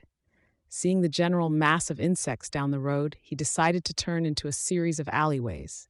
I let him run for a minute. He was halfway down an alley when I drew the ambient bugs from the vicinity into a loose humanoid shape, not as dense as the others. Still, seeing it stopped him in his tracks. He turned to retreat the way he'd come, only to find another swarm coalescing into a second figure at the other end of the alley. His head whipped around as he realized he had no escape routes left, and then he screamed, a primal, despairing sound. The swarm figures moved towards him at a glacial pace, with more bugs joining them every second to give them more mass and more raw attacking power. His composure cracked before they even reached him, and he charged headlong into the swarm that had been at the far end of the alley. Bugs tore into him, pinching and stabbing him, and he made it nearly to the edge of my power's range before his legs buckled. He landed on top of a pile of the trash that the nearby building's residents had been stacking in the alleyway, and the swarm started mauling him. Group 1 down. I finished my tea, then made a face. The tea bag had leaked grit, and some had settled into the bottom of my cup, bitter. I put the empty cup down at the base of my chair, and then I turned my attention to the second group. I didn't even need to think about it. "I'll do it," I told the red-headed girl with the dreadlocks. She looked surprised. Odd. She'd asked me, but she hadn't expected me to help? Or had she expected me to demand something from her in exchange? Should I have demanded something in exchange? "Stay here. I'll be right back." I said. I turned and walked to the front of the truck, knocked, and the driver popped the door open for me. I spoke in a low voice. We're done here. Tell Coyle I need more supplies. 7 cases at a minimum by the end of the day. And tell him I think you guys did a good job, so if he's up to giving you any kind of bonus, it would be a good time. He gave me a tight nod, then closed the door. The truck drove off, leaving me with the girl. I approached her, and I could see the effect I was having on her. She was unwilling to meet my eyes, and her fidgeting stilled as I turned my full attention to her. Your name? Sierra, she answered me. Let's walk, Sierra, I said. I need details if I'm going to help. The more you can tell me, the better. She joined me as I headed towards the sidewalk, and after taking a moment to compose her thoughts, she started telling me what had happened. 3 weeks ago, everything was so normal. I was finishing up at college. Bryce, my brother, went to Arcadia High. My uncle was staying with us because he was down on his luck, as my dad put it. I'm almost positive it had something to do with his drinking. I nodded. Then Leviathan came. The sirens woke us up early in the morning. We hurried to the shelter, and by the time it was midday, we were standing in front of what used to be our house. Flattened, everything we ever owned was gone. I'm sorry. From the look on her face, it seemed like I'd surprised her again. What kind of image did she have of me? Thank you. We stayed in a family friend's basement, and they had another family there as well, on the upper floors, so it was crowded, but it was better than the shelters, or so we thought. My dad, my uncle, and I worked with one of the cleanup crews, trying to get things normal again, until word got out that one of the crews had been attacked, the women assaulted. So they told me I couldn't work with them. I worked for one of the shelters instead, handing out sheets, making beds, keeping track of names, and passing on requests for stuff like insulin or other meds that people needed. Long hours, thankless. She put a hand to her face. I'm rambling. It's fine. Better that you give me too much information than not enough. Keep going. My uncle got sick fast. He had a cold just days after Leviathan came, and it got complicated after, became pneumonia. The hospital sent him out of town for medical care, and we got word he died just 2 days after that. Respiratory distress or something. Drowning in his own lungs. Less than a week from the time he got the cold to the time he died. She stopped talking, and I didn't push her, giving her time to compose herself. Had she been close to her uncle? By the time we heard the news, Mom and Dad were sick too, and Bryce was showing symptoms. It wasn't a cold. It was more like the flu, but with what happened to my uncle, we didn't want to take any chances. None of them could keep anything down. Sinus problems, pounding headaches, tired. We went to the doctors, and they said it could be toxic mold exposure. The moisture, always being cold and damp, and not having enough to eat. Being in that basement, with the foundation possibly cracked, or the mold disturbed by the vibrations and damage in the attack. I wondered if this was pertinent to what happened to her brother, or if she was just really wanted someone to talk to. I didn't rush her, but I did try to get her on track, so your parents and brother got sick. And I was left alone. I guess I was saved by the long hours at the shelter. I wasn't spending half as much time in the house where they got exposed to the mold. I had to find a new place to stay. A guy from the shelter heard my story, offered to give me a room in the church, near here. I was grateful. I took it. My brother got out of the hospital, and he came to stay with me. He got the cot. I got the floor. A day and a half later, they came. The merchants? She nodded. They attacked the church, 9 or 10 of them. We outnumbered them, but they had weapons, and they caught us by surprise. One of them threw a Molotov cocktail through a window. There were other families there, families with kids, so I grabbed a fire extinguisher and tried to stop it from spreading. Spraying around. I couldn't put it out, didn't want to try in case I just spread it around, so I just contained it for all the good it did. She shook her head. They came through the doors and began attacking people. One of them grabbed my brother. I panicked. I used the extinguisher to spray towards them and tried to pull him away. I couldn't, and others were approaching, so I left him and I escaped through the broken window where the bottle had been thrown inside. When I got back an hour later, there were fire trucks and police and ambulances there. My brother was the only one missing. The others were there, but badly hurt, burned or cut up, beaten. Derek, the man who'd invited me to stay there. She broke off and she stopped walking, turning away so her head was facing away from me. I waited patiently. When she turned back so I could see her face and started walking again, I gently asked, "Dead?" She shook her head. Quietly, she said, "They cut him up with a broken bottle. The doctor said they bent him over and shoved it between. He'll have a tube running out of his stomach and into a bag for the rest of his life. And he might never walk again. You understand?" I think so. Not that I wanted to. Not about what they did. I mean, do you understand what I'm saying about these assholes? I don't even have words to describe them, to say how much I hate them. God, keep going, I urged her. I don't know you. I barely know about you. I heard something about you in some bank robbery around the time I had exams. That was me. I don't know how you operate. I don't know your methods, outside of what I just saw back there. But I want you to know that I've always considered myself a pacifist. I've never been in a fight. I've always tried to stand up for people and give them the benefit of a doubt, to be fair and never do anything to hurt another person, even with words. Okay. How long had it been since she slept? I was having trouble following her train of thought. So I think it should mean something extra, something special, when I'm telling you to hurt them. Fuck them up. Hurt them as much as you think they deserve, then double that. Triple it. Just make them. She stopped yet again, choking on her words. I had a hard enough time keeping afloat in a conversation when I was Taylor. How was I supposed to do it as Skidder? What was appropriate? What was expected? I hadn't figured any of this out yet. I put a hand on her shoulder, and she flinched. I left the hand there, and I measured out my words. Trust me when I say I have that handled. She looked at me, and I gave her a small nod. God, she muttered, tell me more about them, and tell me anything about your brother that might help me identify him. She startled, as if shaken from a daydream. She reached into her pocket and handed me a folded picture. It was hard to pin down the kid's age. He was skinny in a way that suggested someone who was going through a major growth spurt but hadn't yet filled out. He had large, blue eyes and a snub nose. There wasn't a hair on his face, and his black hair was spiked so the top stuck up in every direction. Like so many guys, he didn't seem to know how to style his hair. He ignored the sides and back in favor of overdoing the parts he could see when he looked in the mirror. The boy could have been a tall 11-year-old, and he could have been a young-looking 16. Bryce? I asked her. She nodded. Bryce Kiley. Is there any chance he escaped? No.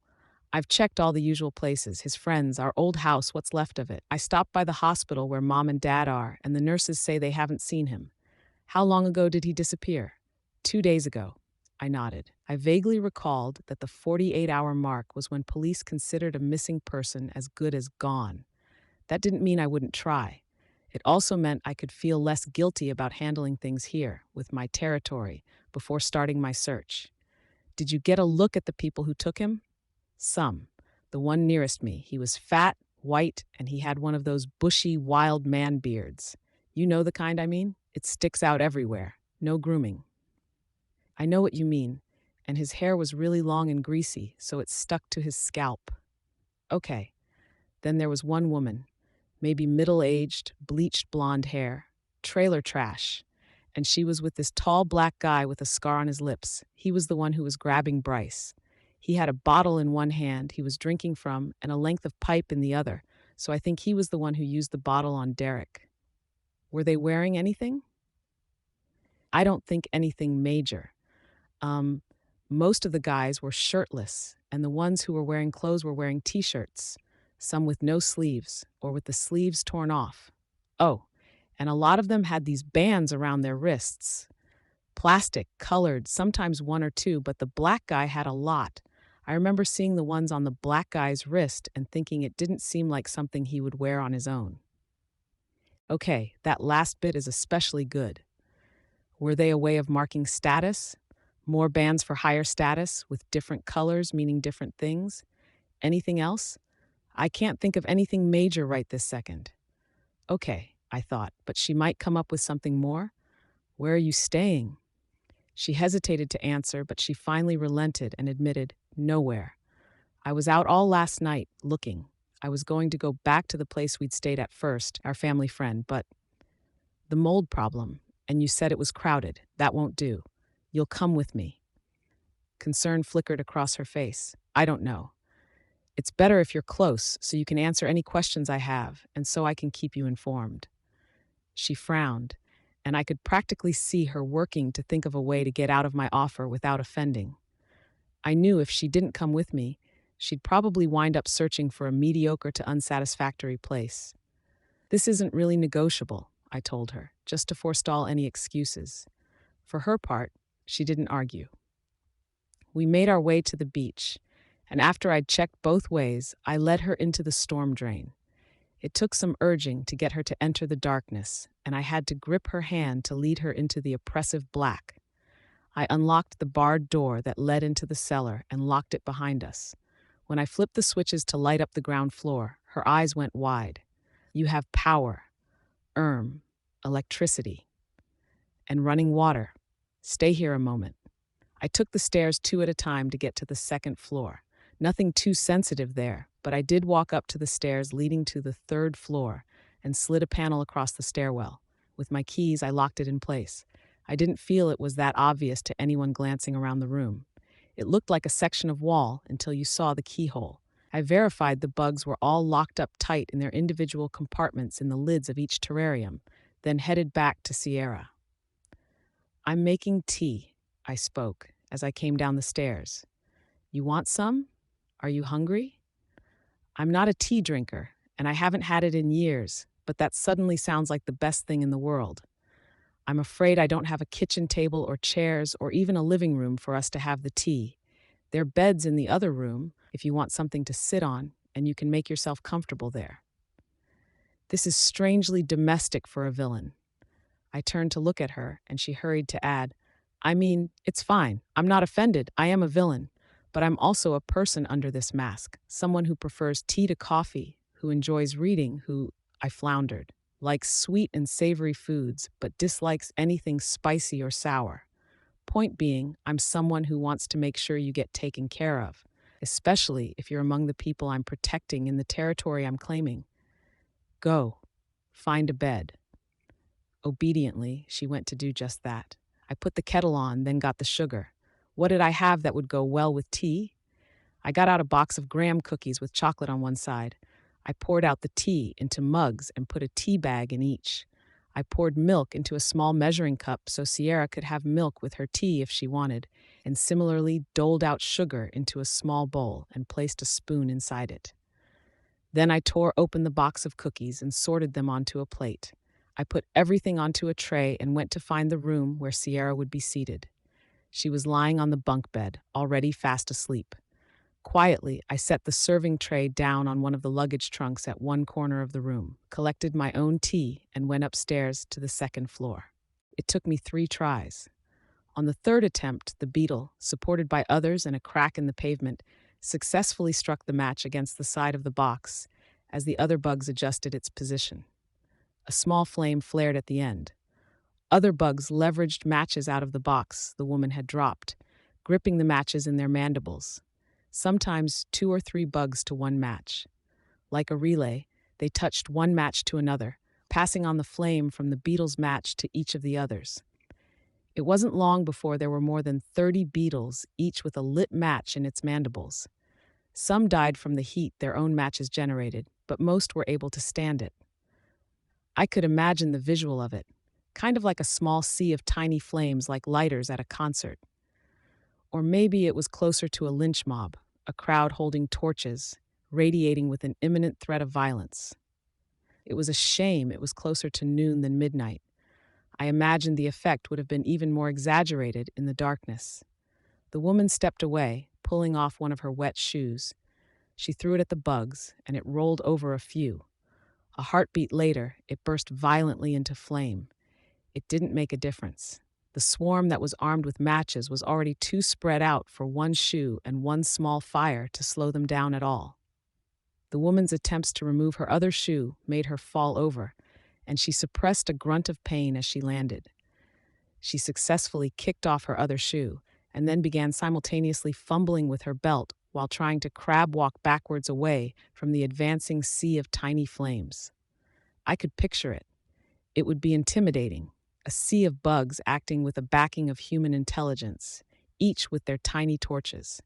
Doubly intimidating if a swarm of bugs had made you drop and spill a can of gasoline onto your shoes and the cuffs of your pant legs. She successfully undid her belt, then began trying to remove the tight-fitting jeans she wore. The woman got as far as getting her jeans around her ankles before she got stuck. Some beetles and roaches took to the air, carrying matches to the ground behind her, cutting off her retreat. She screamed at the others in her group, but nobody leaped to her assistance. A beetle fluttered forward and touched a match to her jeans. In an instant, the bundle of cloth at her feet was on fire.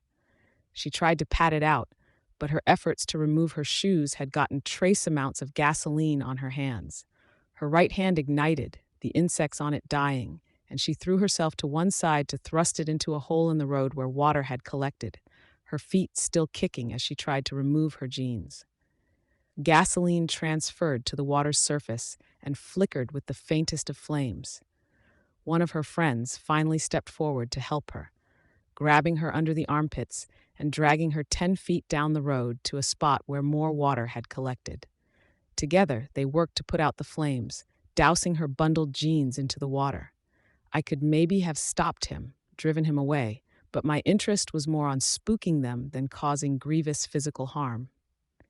I wouldn't lose much sleep over burning her with the things she'd intended to use on others, but I wouldn't stop her from putting herself out. Apparently, seeing the woman get set on fire by the swarm had done its job in unnerving my enemies. The group scattered, and I let them run. One by one, I took them down by creating the human-shaped swarms and then attacking them. Some fought, others ran, but each of the merchants succumbed eventually, choking on the bugs or losing all self-control in the face of the pain the attacking swarm inflicted. The human shapes were less efficient than a regular swarm, but I imagined the psychological effect was that much greater. A swarm of bugs was something you could encounter any day, an uncannily human figure that you couldn't hurt with any conventional weapon, who threatened incredible pain if it got close enough. It was something my enemies would remember, and it was something they could tell others about. I gathered the swarm into a figure that stood next to the woman with the burned feet and her friend. I drew more and more bugs into the swarm, bloating it and drawing it up to the point where I couldn't make any larger, without the bottom half giving way. I gauged it to be somewhere close to 12 feet in height. Then I let it fall on top of them. That polished off group too. I stood from the armchair, stretched, and pulled on my mask. I bent down to pick up my mug, then headed downstairs to check on Sierra. She was still sleeping, but I'd known that. I'd felt secure about removing my mask only because I had bugs on the girl to keep track of her. I'd know the second she stirred. I went into the kitchen before sending a text to Coyle, merchant burn victim and other wounded near Sandstone and Harney. Send medic? No use having the woman die from any complications from her injuries. Besides, maybe he could get her to offer up information in exchange for her freedom. I dialed Lisa next. Hey, Boardwalk Empress, she answered me. Tattletale, how's it coming? It's not. I'm gathering intel on the enemies in my territory. A few have migrated my way in response to what the rest of you are doing, regrouping. I'm trying to see if there's any useful tidbits of info I can pick up, and if there's maybe a way to fuck with all these guys at around the same time so they know there's nowhere left to go. In the meantime, I'm helping Gru out, figuring out where he's got merchants hiding in his area. He's doing okay? No problems last I heard. You? I saw that cloud of bugs earlier. Made a big play. Everyone here should know this is my territory now. Merchants tested the waters. I dealt with it. Remains to be seen if this works out in the long run. She replied. I'm getting the impression you're a little further along than the rest of us. If that's the case, then that's great. I want to be in Coyle's good books. I want you to be too. You know I'm here to help if you need it. Yeah, that's why I'm calling, actually. I need to find someone. Do tell. I gave her the rundown on everything Sierra had told me. She stopped me when I got to the bit about the armbands. "Those aren't for rank," she informed me. "But you're not wrong in saying they're like status. They're more like Boy Scout badges." Boy Scout badges? From what I can gather, you get one for attending one of the merchant's events. Colors are supposed to represent what each one was about. It translates to a kind of respect, showing you're loyal, whatever. "I'm not sure I understand, and neither am I, to be honest," she replied. "And that bothers me. So in the interests of getting intel and maybe getting a lead on this missing boy of yours, do you think you could get away from your territory tonight to join me in figuring this out? I don't want to leave just yet. Merchants are throwing a big bash tonight, so I doubt they'll be attacking your territory. In fact, I'm wondering if they were attacking your territory to get cash or stuff to barter at the event as much as they were responding to your claim." "Maybe. And Chosen aren't a threat right now? They haven't said or done anything yet?" "Not yet. No. Haven't run into any. Gru and Imp are probably going to want to wind down and go on the defensive later today. You can have one of them babysit your territory if you're worried. You have no good reason to refuse. Come on, let's go see what a merchant's party is all about."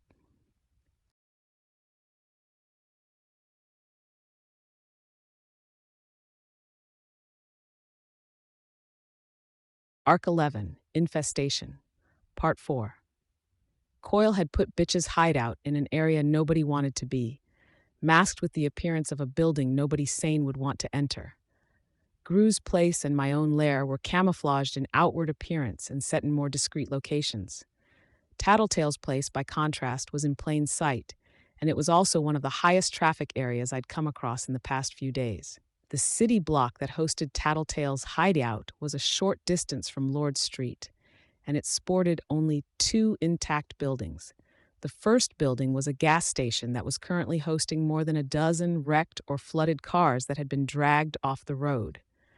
The rest of the area had lots where buildings had once stood, each bulldozed clear of the rubble that had been left in the wave's wake and surrounded with sandbags to keep the water from pouring in. The second building was a sort I'd seen often enough as of late. I'd stayed in similar places for nearly 2 weeks before rejoining the Undersiders. The structure stood in the center of the area, surrounded by tents and communal areas that were sheltered by tarps set over metal frameworks, a dining hall, a medical bay, portable washrooms. Each of these outdoor stations had dozens of people gathered around them. It was a shelter. She'd told me not to dress up, so I hadn't. She'd also told me not to wash my hair today, but it was too late for that. I donned a brown spaghetti-strap top, rain boots, and a pair of lightweight black pants that were a little worn from the past few weeks, but had the benefit of drying quickly. My knife was tucked inside the waistband of my pants at my back. Not obvious, not entirely hidden either. Way things were these days. Cops were letting things slide as far as concealed and openly displayed weaponry went. People needed protection, and so long as the armed didn't break the rules about using the weapons on people who didn't attack them first, most people wouldn't give them much trouble. Some shelters wouldn't let you in with a weapon, of course, but some did, and others disallowed firearms but let other weapons slide. I made my way inside, joining the rest of the crowd. Cots filled the majority of the building's interior, and both possessions and people made navigating between the beds difficult at best. Signs were spread out over the walls, some professionally made, others written in plain print with permanent marker. Priority order: sick, injured, disabled, old, very young, families. In smaller print below was the message: please be courteous and give up your places to priority individuals. No pets was written on a square of white cardboard in permanent marker and triple underlined. Abuse or threats directed at staff or other residents will not be tolerated. Belongings go under your cot. Excess mess may be removed from the area. No smoking within 30 paces of facility was printed on a professionally made sign, but the line that was scrawled beneath in permanent marker was not: there are sick people here. I found a big, burly guy that wore an orange vest and name tag and approached him. He was talking to someone else, so I waited. When he turned to me, he frowned. "You wanting to stay here?" "No, but opened our doors yesterday, and we're already nearly full. Any more space is reserved for priority people. If you want a place, you can try the other shelters down. No, I have a place. I'm just looking for Lisa. Works here, Lisa, or staying here, Lisa? He asked. Both? I guessed. Front desk. If she's not there, wait. She'll probably be in the back getting something for someone. I headed to the front desk where a crowd of people had gathered. The desk itself was a simple construction of unpainted, unvarnished wood. The people were wet, dirty, and didn't look to be in the best of health. Lisa was at the end of the front desk furthest from the front doors, wearing the same orange vest and name tag the other staffer had been. Her hair was in a French braid, with a few strands hanging free. She was talking to a woman who might have been 50 or 60. A large black and white map of the city had been stapled to the wall behind the counter where Lisa was working. Colored pins marked various spots on the map, and areas had been outlined and shaded in with markers and highlighters. Words were written in the boundaries of these sections. Many areas were marked with yellow highlighter spar, with the words Merchant Territory, Very Dangerous, blue marker, with the words Chosen Occupied, Avoid, or variations of such. The boardwalk and surrounding area, green marker, Skitter, Low Threat, Free Supplies. I looked and noted that Tattletale's area was partially blocked in by black marker. According to the map, it was contested by an overlapping of Gru's territory and the merchants. Red pins marked some of the areas. I suppose that made sense. If she left her own territory empty, it would be conspicuous, and it would be strange to mark it as Tattletale's when she hadn't done anything noteworthy to claim the space. Where did you say your house was? Lisa asked the older woman. Dewitt and Pagny. Lisa turned and found the area on the map. She held the marker so it hovered over the spot. And they'd moved in? You're sure? They've been there for 4 days, as far as I can tell. I'm afraid to get too close, but there's always people there. Lisa colored in a small section of the map with yellow highlighter, extending the size of a nearby block of the merchant's territory. I know it's small consolation, but at least now others will know to steer clear. Okay, the woman answered with a note of sadness in her voice. That's all I wanted. Things will get better, Lisa promised, smiling gently. The woman smiled back in return, glancing at the open area of cots and displaced people. With a light laugh, she said, I suppose they have to, don't they? That's the spirit. Lisa grinned. She was still smiling when she turned my way. Lost and found? Want to check how your neighborhood's doing? If you're looking for someone, you can leave a photo. Every night, I'll be taking digital photos and sending them to the other shelters. I resisted the urge to roll my eyes. I'm here because a friend invited me to a party.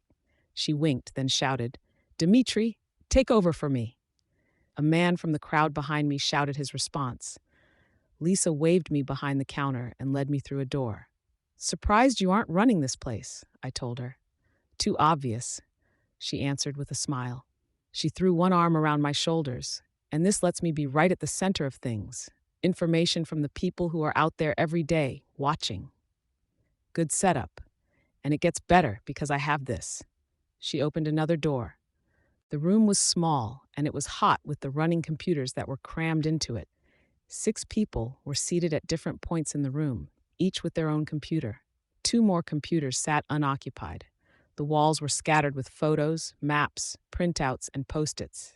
Black tape joined these elements together in a bizarre configuration that looked like part tree and part maze. All of our enemies were up on the wall.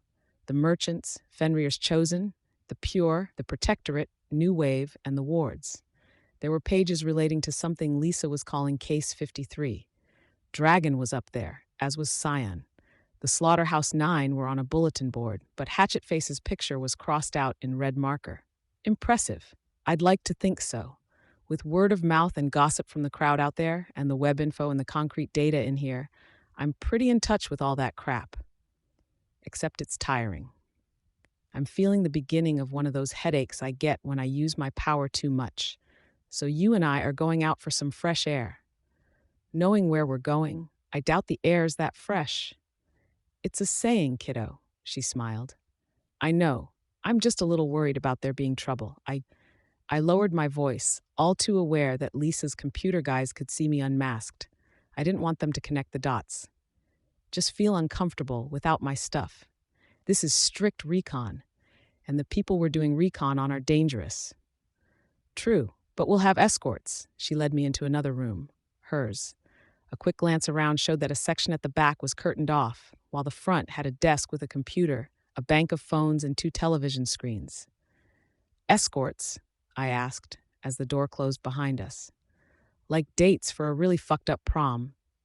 She worked her cell phone out of the pocket of her jeans and dialed. She held one finger up for me, telling me to wait and be silent. It took a moment before she spoke. Minor, I want you, Senegal, Jaw and Brooks in my office. Civvies. As she put the phone away, she shrugged at me.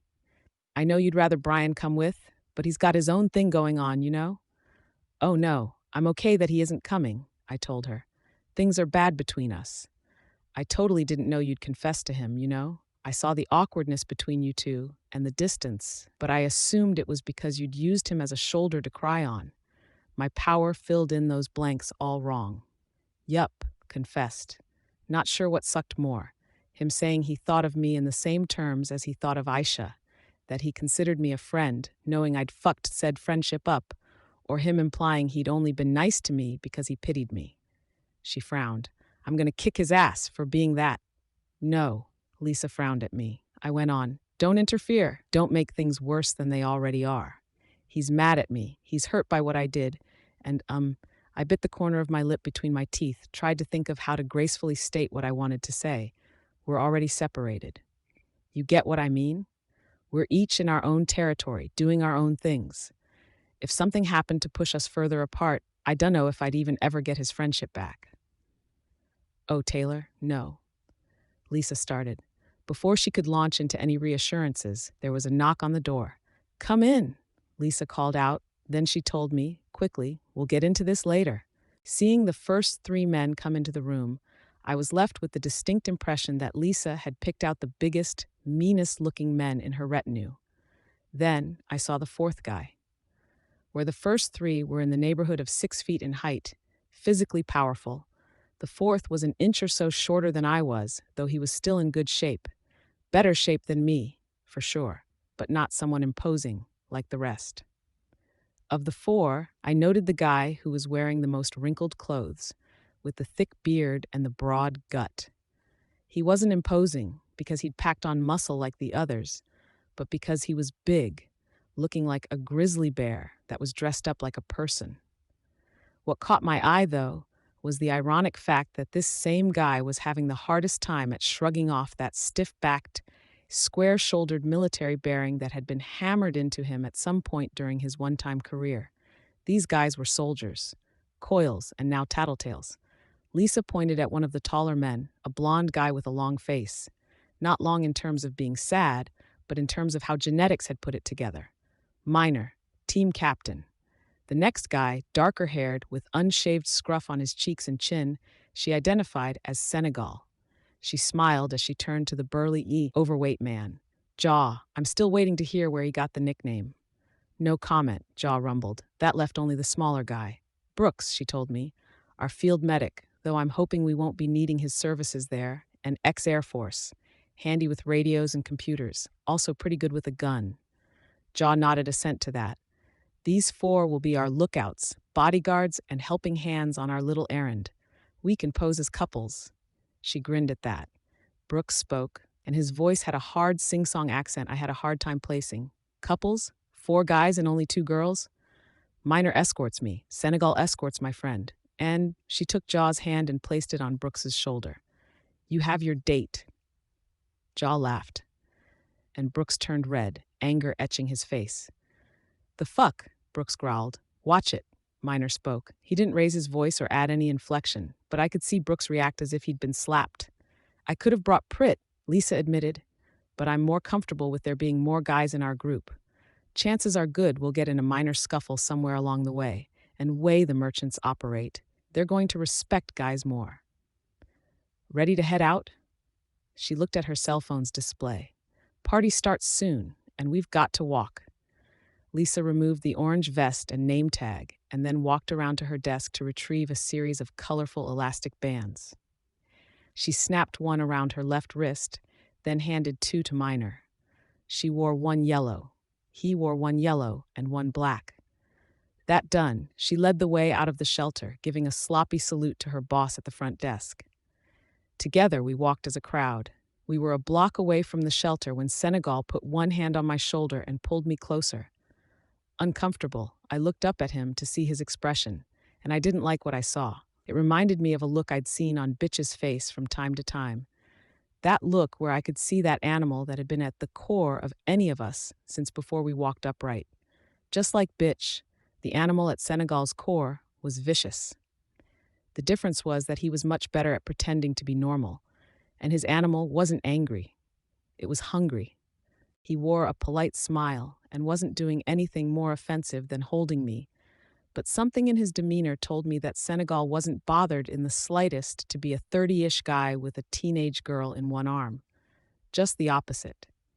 Hands off, I told him. I didn't want to remove his arm because I knew that if I failed, if he resisted me, it would only reinforce his position over me. He didn't budge. Your friend there is the one calling the shots, and she said we're a couple, until I hear different. Knock it off, Senegal, Lisa ordered him. The soldier backed off, raising his hands in an "I'm innocent." That fake smile was still plastered on his face. Would I even know it was fake if I hadn't spent the time around Bitch? Or would I just think he was a slightly awkward guy with poor sense of boundaries? Coyle's guys were supposedly all ex-military. My gut was telling me that Senegal hadn't finished his tour or whatever the terminology was. I couldn't picture it any other way, having seen what I had. He'd been relieved of duty. The rest of you walk ahead, Lisa instructed. I want a few words in private with her. Who is she, anyways? Brooks challenged her. Far as I can tell, she is dead weight. I'm saying there's a reason she's here, Lisa spoke, her voice firm. That's good enough for you. But, Brooks, Minor cut him off. Come. Lisa and I let the others walk a bit ahead. Doesn't look like things are perfect here, I muttered. I might have made a move for my territory sooner if I wasn't trying to wrangle this. Why'd you stick me with Senegal? She frowned. The others had gotten far enough ahead of us that she felt okay to start walking. I joined her. Lisa explained. Logistics. I needed Minor around so I could have words with him about our long-term plans, and because I want to build a rapport. I nodded. I wasn't going to argue that point. The problems are Senegal and Brooks. They've become friends, and Brooks is the kind of guy that's influenced easily by his peers. He's good, he's useful, but he wants to be in Senegal's camp, and he's not smooth enough to pull off what Senegal does, even if he's smart enough to see what Senegal's all about. So all you get is a dick who could be dangerous if things go the wrong way. I wanted to keep them separated so I couldn't pair them together, and things would be worse if I stuck you with Brooks on a lot of levels. Okay, but you have other guys, right? Pritt and Dimitri. Dimitri's second in charge of the group, and he's the only one other than Minor who I trust to run the shelter and everything that goes on in the background. Our stuff. Pritt's good, she's capable, but she's a hard ass in a way you see with some women in a job dominated by men. CEOs, high-end lawyers, police officers, and soldiers. Right. Compensating for something. She'd do more harm than good if I left her behind without someone else to supervise, and I already said why I didn't want her along in our group. So long as our guys outnumber the girls, we'll look less like potential victims. Okay, put up with Senegal. Hell, if you're uncomfortable around him, use it. Not everyone that's at the merchant's party will be a willing participant.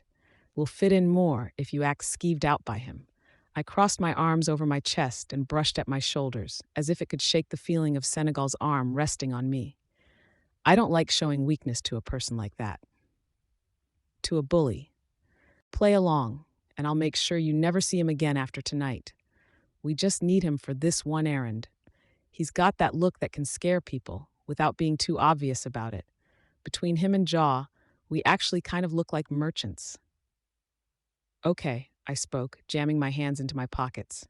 Tell me about your territory grab?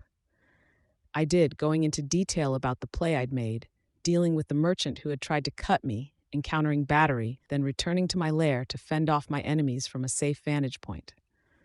Problem is my range only extends 800 feet or so around me. My territory is larger than that, which means I can only cover part of my territory at a time. It bugs me because I know I can reach further. I've had times where I could. Right, I remember you asking about that, but I was distracted. Any ideas?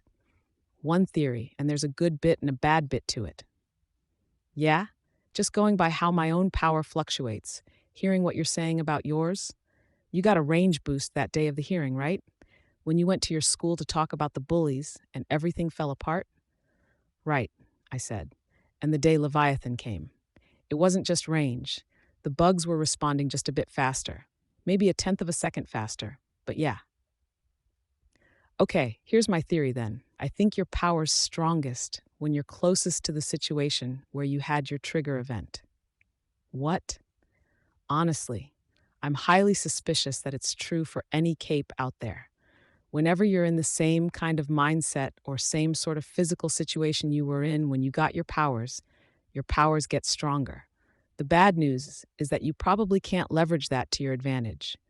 Your powers would operate off of hopelessness and frustration because that's what drove you to get your powers in the first place. Fuck. It fit, more or less.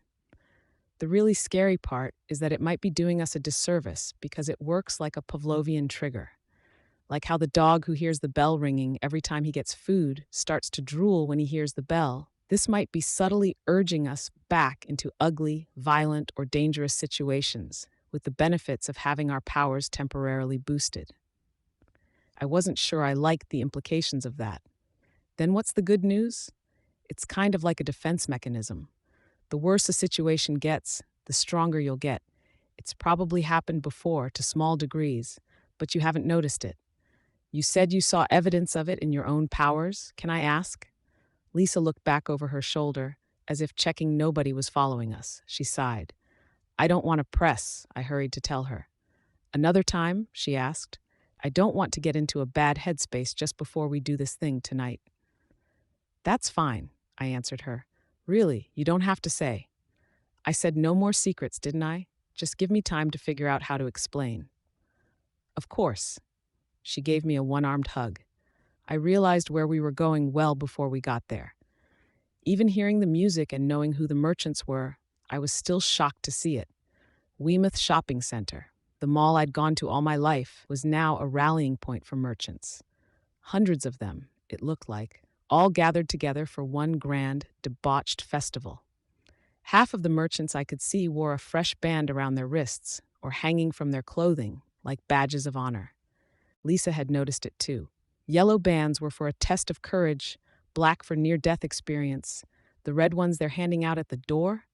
Blood, I guessed. Bloodshed, yeah. Something ugly's gonna happen tonight.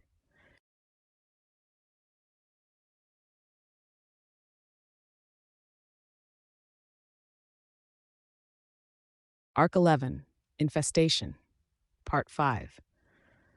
Leviathan's attack and the waves had done a huge amount of damage to the shopping center, and it seemed like the merchants had interrupted the efforts to shore it up and rebuild. Construction equipment had been left behind and bore the decorations of the same hooligans that had hot-wired and taken them for their own use.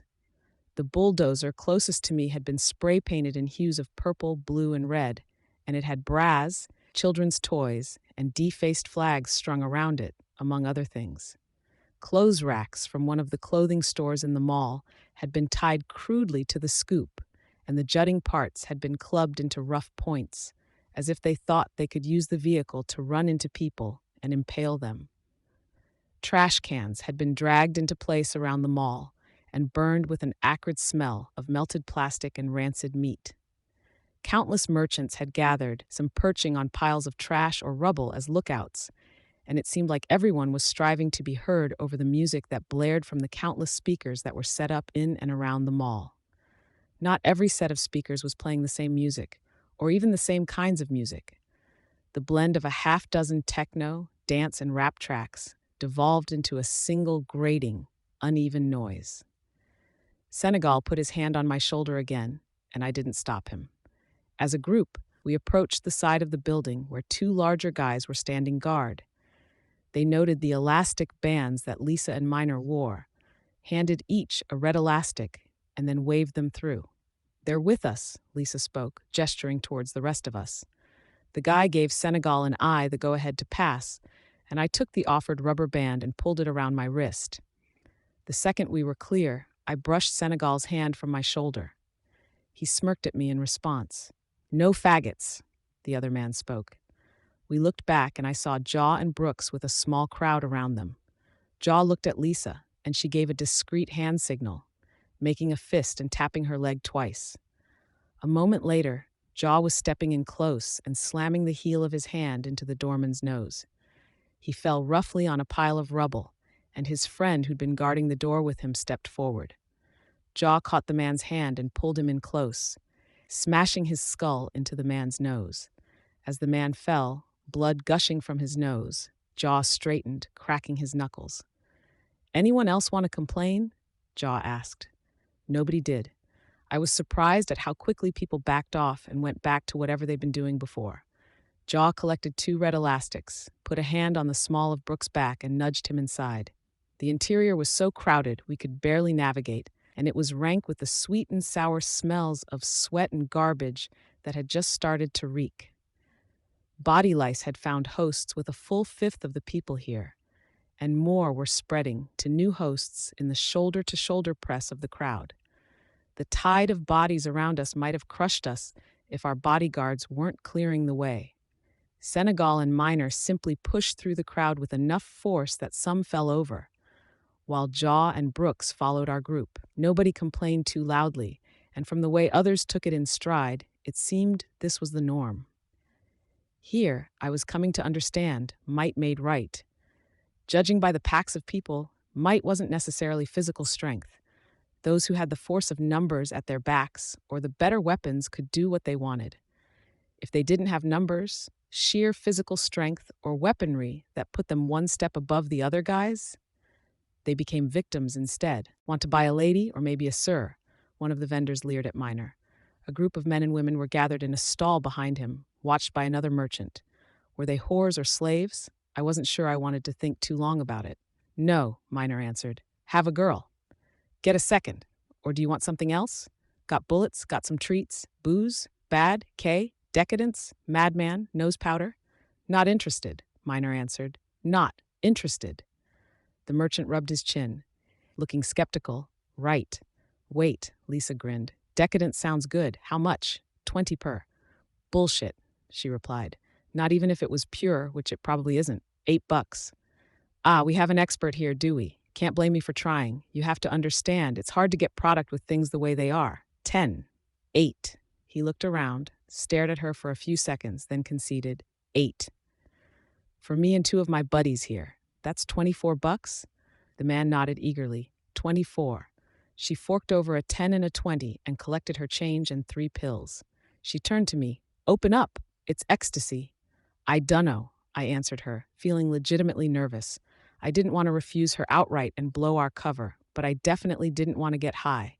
I was uncomfortable enough with the idea to begin with, but doing it here, in this kind of chaos? Trust me, she told me.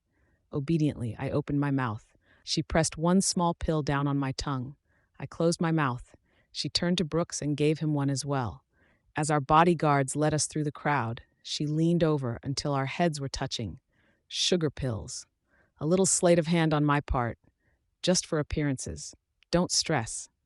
Could have fucking told me, I hissed. I wasn't sure if she could hear me over the pounding music, but if anyone could fill in the blanks in what I'd said, it would be her. More people were pushing product and stolen goods at the edges of the mall. Some pimped others or prostituted themselves, while yet others were scrounging through the stores and then offering their finds for cash or barter. The roof at the center of the mall had collapsed and what remained was shored up, but there was a gaping hole that was open to the darkening sky. Beneath that hole, the party was already underway. People were dancing, fighting, clustering in groups, or chanting, sometimes 2 or 3 at a time.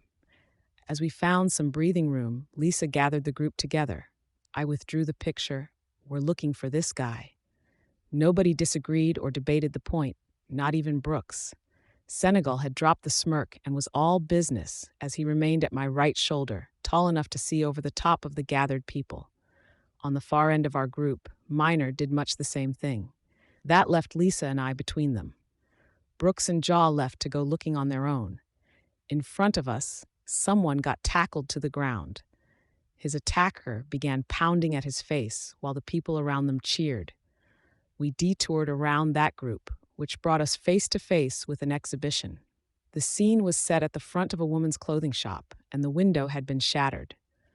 Where the mannequins stood in the display window, there were 3 women and a girl. The women were trying on their clothes, openly undressing and then dressing in whatever the throng of people around them threw their way.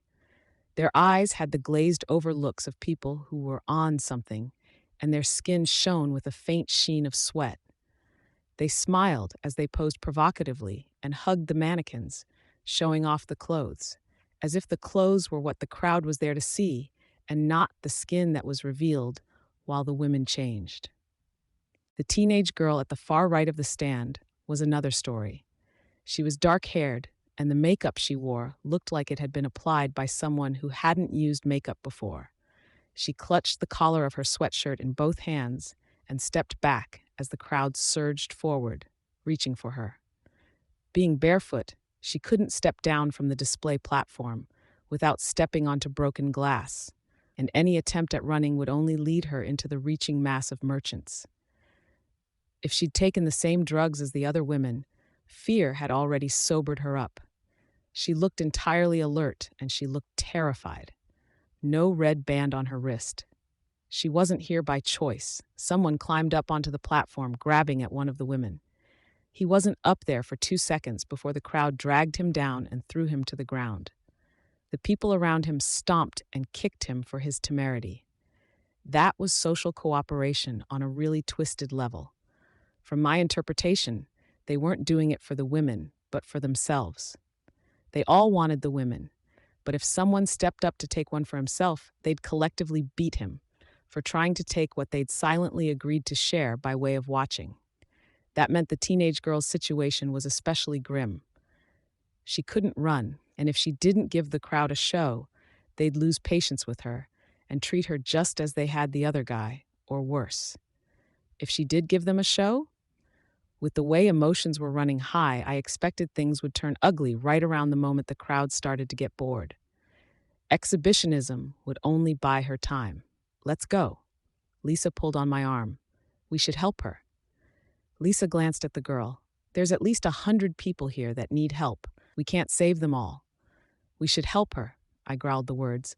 I won't fucking sleep tonight if I walk away from this. You've got a little superhero showing through there, she whispered right into my ear. I am going to help her, with or without you, I hissed, even if that means using my powers and throwing subtlety to the winds.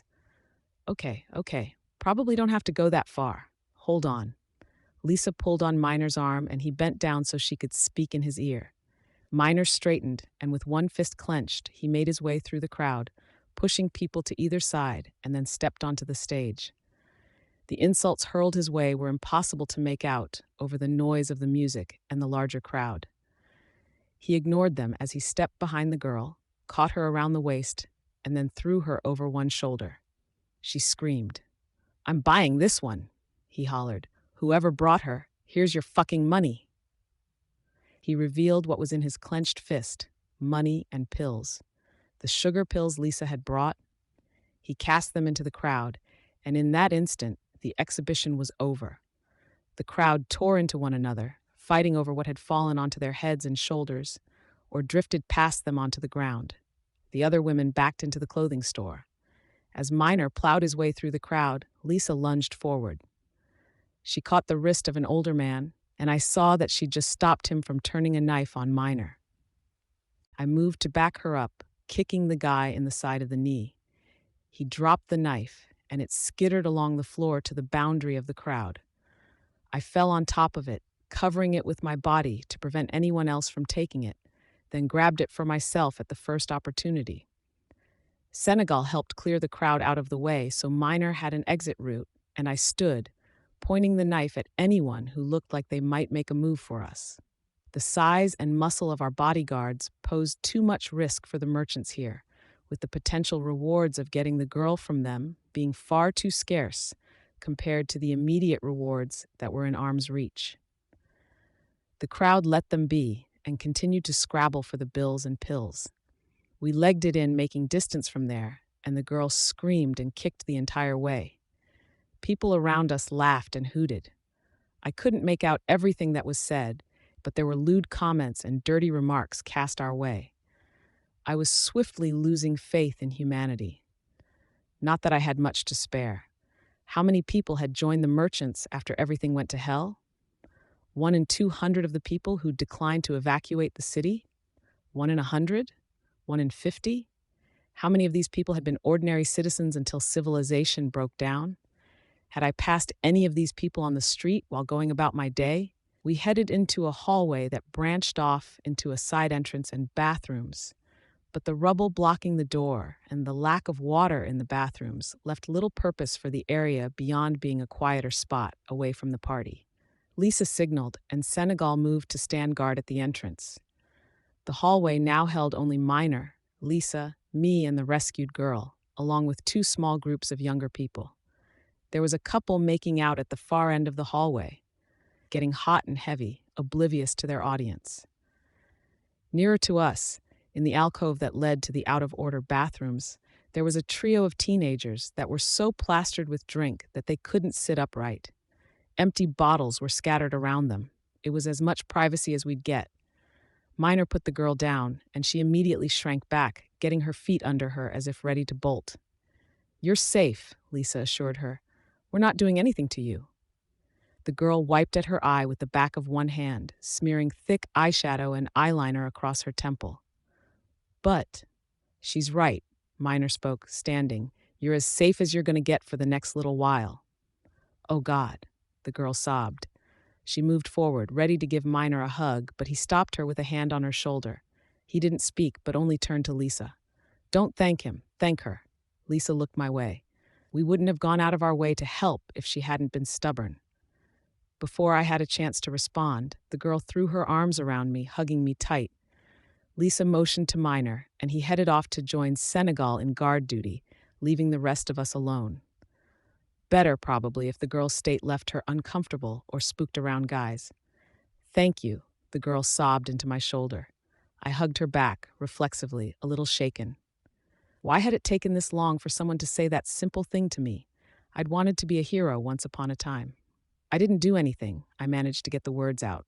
"Thank you," she repeated. I stood, letting the girl rest her hands on my shoulders to get to a standing position herself. I glanced at Senegal and Minor. No problems there. Oh my God. I wasn't sure who it was. It was the girl we'd rescued, staring at me. "What? You go. You went to Winslow High." "No." I stepped back, pulling my shoulders out from beneath her hands. "Yes, you're the locker girl. I almost didn't recognize you without the glasses, but everyone at school knows who you are. You're with the merchants now?" "You're thinking of the wrong person," I said, with a note of irritation in my voice. "No, I'm almost positive. You were that girl that got shoved in that rank locker with all that stuff they carted away in biohazard bags. The girl who went so mental, they had to have a group of cops and paramedics haul you away for the first month of the semester." "Enough," I shouted, surprised at my own temper. The group of teenagers who were having drinks by the bathroom turned to look at us. Seeing my burst of anger, the girl did a complete 180, from awe and surprise to desperate apologies. That didn't necessarily improve things. "Oh God, I'm sorry. I didn't think about how it would bother you." Saying that, I really did want to help, to do something back then, but you didn't," I growled at her. "Just like everyone else, you left me in that locker. You didn't go get help. You didn't report the people who did it, not even anonymously. You felt bad? You wanted to help? Is that supposed to mean something to me? Is it supposed to be some consolation? You were too lazy or cowardly to step up and do anything about it. But hey, at least your heart was in the right fucking place, huh?" "No, that's not." There were tears in her eyes, and she was having trouble stringing words together. I should have felt bad for going off on someone who was probably in a pretty delicate emotional state, but I wasn't feeling particularly gentle. "You obviously heard the story about me being hospitalized. You probably helped spread it. You don't understand. she said. She startled as Brooks passed Minor and Senegal and approached us with a brisk stride. It threw her off her stride, and she stumbled over her words as she tried to pull her excuse together. Um, it, um, it was Emma Barnes, she. Brooks had reached Lisa's side and informed her. Found him. Emma Barnes, what? I asked the girl, trying to bring her focus back to the conversation we'd been having. She looked from Brooks to me, and I could see how lost she was. Never mind. I cut her off before she started stumbling over her words again. What's going on? The girl asked. We came here for an errand, Lisa answered her. Up to Locker Girl here to decide if you can tag along. You can't leave me here, the girl said, eyes widening. She looked to me, pleading. I sighed. She can come. More dead weight, Brooks frowned. I raised an eyebrow.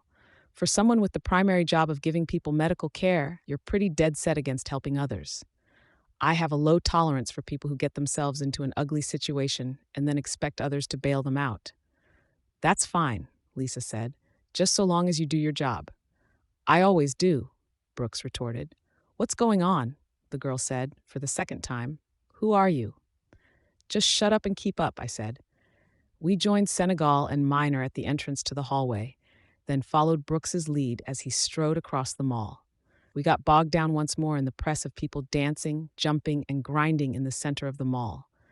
We would have lost sight of Brooks, but he hopped up onto the side of the water fountain by the collapsed stairwell to get high enough for us to see him. Minor and Senegal cleared the way for the rest of us. I'll do the talking? Lisa offered. Sure, I said. It made sense. If we did rescue Bryce, I didn't want either him or his sister making a connection between Skidder and the girl in his rescuers group. As we reached the side of one grouping of stalls, I spotted Jaw standing in front of Bryce. He had one steel-toed boot planted on the same wooden bench that Bryce was seated on, his broad gut almost in the boy's face. Beside Bryce was a teenage girl with bleached blonde hair who was almost lying across the bench in her attempt to keep back from Jaw. There was nobody near enough to Bryce to be his kidnapper. Nobody with a weapon, no handcuffs or chains. Shit. I didn't like what that suggested. This your boy? Jaw asked as he noticed us. Yeah, Lisa said, without even glancing at me. What happened, Brycey? You join the merchants and neglect to tell your sister, go to stay with her, and then give all the info on where she's staying to your new friends? You that big a scumbag? Bryce scowled. I could see him trying to look confident in front of his girlfriend. Not what happened. Then tell me a story, kid. Keep in mind, what you say plays a big role in what happens in the next few minutes. There's no story to tell. Bryce glared at her. Our house falls down. My family moves in with my dad's friend. Everyone else goes to work. I'm left with two of the lamest fucking families ever. I was doing more chores in a matter of days than I've done in the rest of my life combined. Poor baby, Jaw rumbled. Bryce looked up at the man and then looked away, angry. Got sick. Then when I get better, my sister drags me to this church. Same fucking thing. Lame people, lame place, and I just know I'll be doing more fucking chores to earn my keep. Fuck that. Some people came to trash the church, and I figured, hey, there's a way out. Have some fun. He cast a quick glance at the bleached blonde girl next to him. Fuck. Got a reality check for you, Lisa told him, stepping closer. Those people who trashed the church, they hurt your sister. What? No. She's in ICU, bro, Lisa lied. I didn't get a chance to see where she was going from there because Lisa was interrupted by a booming voice that rang through the entire mall. Hey, sister fuckers. The music had died all at once, and a slow roar spread through the entire mall, rising to a climax. Cheering. All heads were turning to look the same direction. I followed their line of sight. A crude platform had been pulled together at one side of the mall, where the rubble was piled highest. The leading figures of the merchants stood at the front, just behind a railing of metal bars that had been haphazardly welded together. Skidmark held the microphone and wore his traditional costume, dark blue and skin-tight, with the lower half of his face and the area around his eyes exposed. As costumes went, it was pretty lame, even with the cape that he'd added since the last time I'd seen him. Especially with the cape. There were people who could pull off that sort of thing, like Alexandria. Skidmark wasn't one of them. His girlfriend was at his side. her shoulder touching his. Squealer was streaked with oil stains, with some even in her hair. She wore a white top and jean shorts that were each so skimpy that she was more indecent than she'd be if she had been naked. She had a remote control in one hand, and her makeup was practically caked on. Not so dissimilar from the girl we'd just rescued, in that respect. Besides Skidmark, opposite Squealer, was Mush. He bore a resemblance to a particular pink-skinned, scrawny goblin of a creature from those fantasy movies. His hair was so thin he might as well be hairless. His large eyes were heavy-lidded with dark circles beneath them, and his skinny limbs were contrasted by a bulging pot-belly. All of the worst features of an old man and a malnourished child thrown together. Except he was real, just an ugly, ill person. Behind them stood their subordinates. I recognized Trainwreck, but there were 5 more I couldn't place. 5 who, for all I knew, were new to the Cape scene. Trainwreck's presence was interesting. Was he still with Coyle? On our side? That's more Capes than they had a month ago, I spoke, leaning close to Lisa and pitching my voice low. They've been recruiting, Lisa muttered. When Skidmark spoke, his voice carried through every speaker and set of headphones in the building. You Quim jockeys up for tonight's main event? They don't get any better than this. The cheering swelled again, that ear-splitting sound you got when hundreds of people all tried to shout louder than the rest. Skidmark raised his hands and then swept them in a downward motion. Twin shimmers not dissimilar to the heated air you saw above a hot road blasted towards the crowd. Where the shimmers touched the ground, they changed the color of the flooring, creating bands of glowing ground 6 or 7 feet wide. After swirling for a moment, the colors settled into a gradient, stretching from violet on one side of the line to a pale blue on the other side. The people who found themselves in the middle of the effect were dragged towards the blue side, as if they were standing on a steep slope. The crowd roared and began pushing people towards the effect. Anyone who touched the purple side was caught with a greater force, dragged through to the blue side, and cast towards the bulk of the crowd, sliding on the ground with enough force to stagger anyone they ran into. The blue side seemed weaker, with anyone stepping on it finding strong resistance, as if they were trying to move against a strong headwind on oil-slick ground. Only a handful of people made it out without being pushed back by the effects of Skidmark's power, or by the crowd that ringed the area. Skidmark repeated the process to draw what I realized was a crude square in the middle of the mall, the blue sides facing inward. As he layered his power over the same area, the colors of the effect became darker, the ground below less visible, and the effects on the people were all the more violent. The blue sides had become dark blue, and instead of simply pushing against those who touched them, they threw people back towards the center of the ring.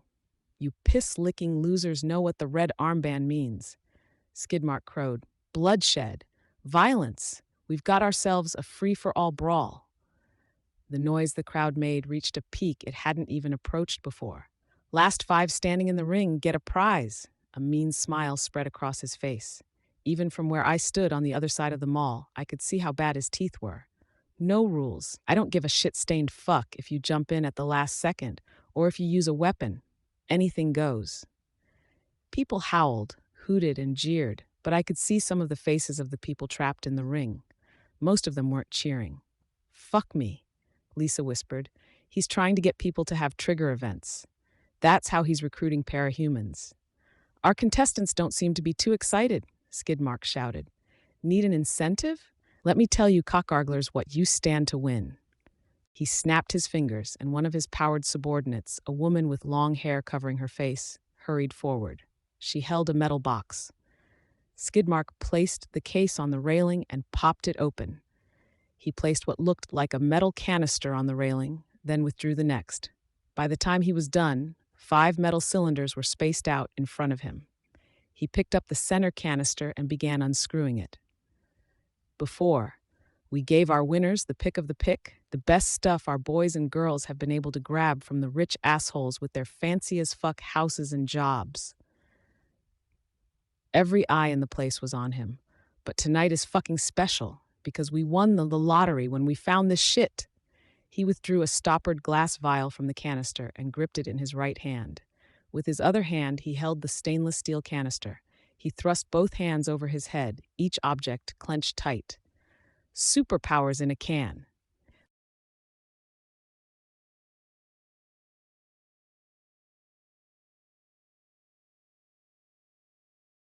Arc 11, Infestation, Part 6. Is he for real? I looked to Lisa for an answer. Can they do that? Don't think he's lying. The crowd roared, and I turned to see why, just in time to see the aftermath of the first attack. One of the merchants in the ring had just bludgeoned someone with a length of pipe. Backing away, he found someone he knew, and through some unspoken agreement, they drew together, each protecting the other's back. Others were having similar ideas. Groups of friends were banding together, leaving others alone. One of the loners found another guy without any friends around, shouted something I couldn't hear, and they drew together. His new friend turned and struck him down from behind, not 2 seconds later. The traitor got his just reward when 3 young men and a grungy-looking old man tackled him to the ground and started beating him. At the corner nearest to us, a woman got smashed in the nose. The spray of blood landed in the area of Skidmark's power and shot straight back into the melee.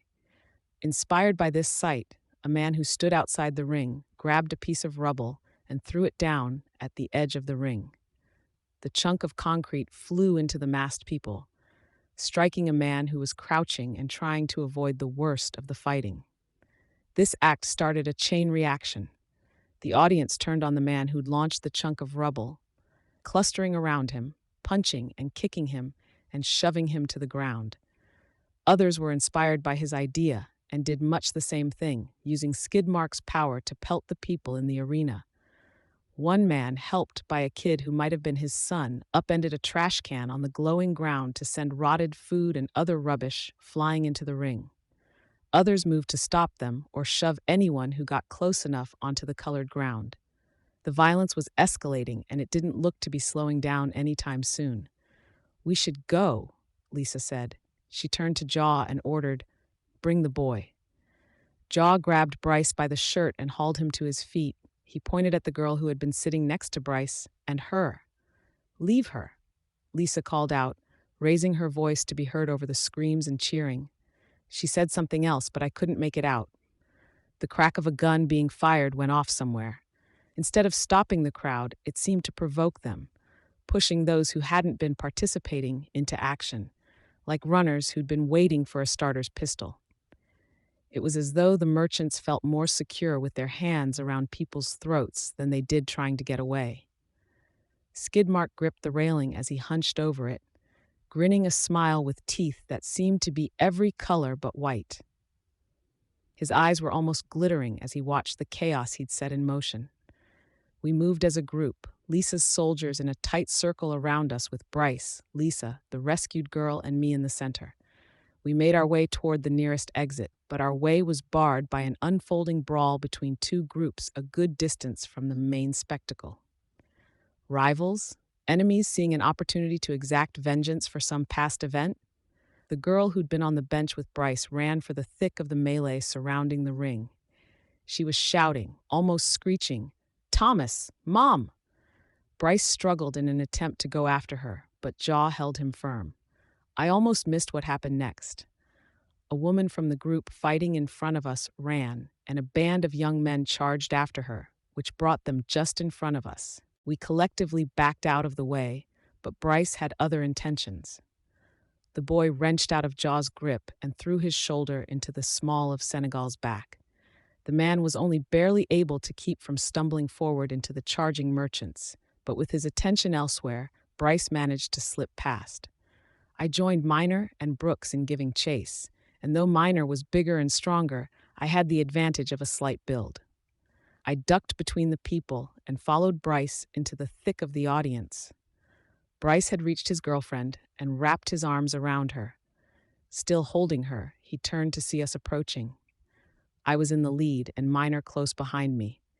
He looked the other way, past the glowing perimeter of Skidmark's arena, and I followed his gaze to where a middle-aged woman with bleached blonde hair and a taller black man with a scar on his lips stood. I recognized them from Sierra's description. They were the same people who had attacked the church.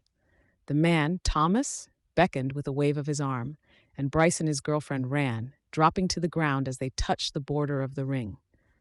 No, I shouted, as the effect of Skidmark's power sent them careening into the ongoing free-for-all. My voice was lost in the cacophony of the screaming, shouting, hollering crowd. I stared helplessly at the unfolding scene. The two teenagers managed to get to their feet and gather together with Thomas, the mother, and one or two others. They were soon lost in the jumble of people that were all punching, kicking, and strangling one another, spurred on by adrenaline, self-preservation, alcohol, stimulants, and greed. There was little enough room that when someone fell, they were trampled by those that were still fighting. Miner reached me and ushered me back to the others, and we backed as far away from the fighting as we could. The moment I saw Lisa, I asked her, "Should I?" I left my question unfinished. Should I use my bugs? No. The moment an enemy makes their presence known, Skidmark might try to break this up and send the crowd after any unfamiliar faces. Not saying they'd get us, but they could, and there'd be other victims too. Fuck. I looked at the ongoing fighting. We should do something. I'm open to ideas, she said. Can't we run? The girl we'd rescued asked. Look, what's your name? Lisa said. Charlotte. Charlotte, we came to get that kid. My friend feels it's important, and she's usually got a pretty damn good reason for doing what she does. Thank you, I said. So it's up to her what we do here. What were our options? Using Lisa's power. I wasn't sure how it applied here.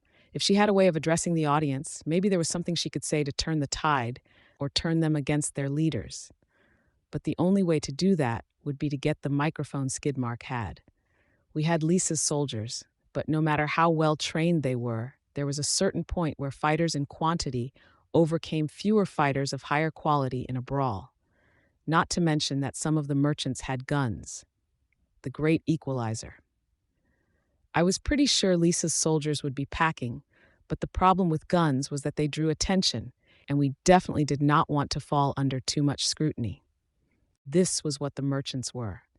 Even less organized than the ABB, they were humans reduced to pack behavior, with Skidmark and his people acting like kids who would put animals in a cage and shake it, set them on each other, instead of house training them. None of this made the merchants any less dangerous, though. Just the opposite.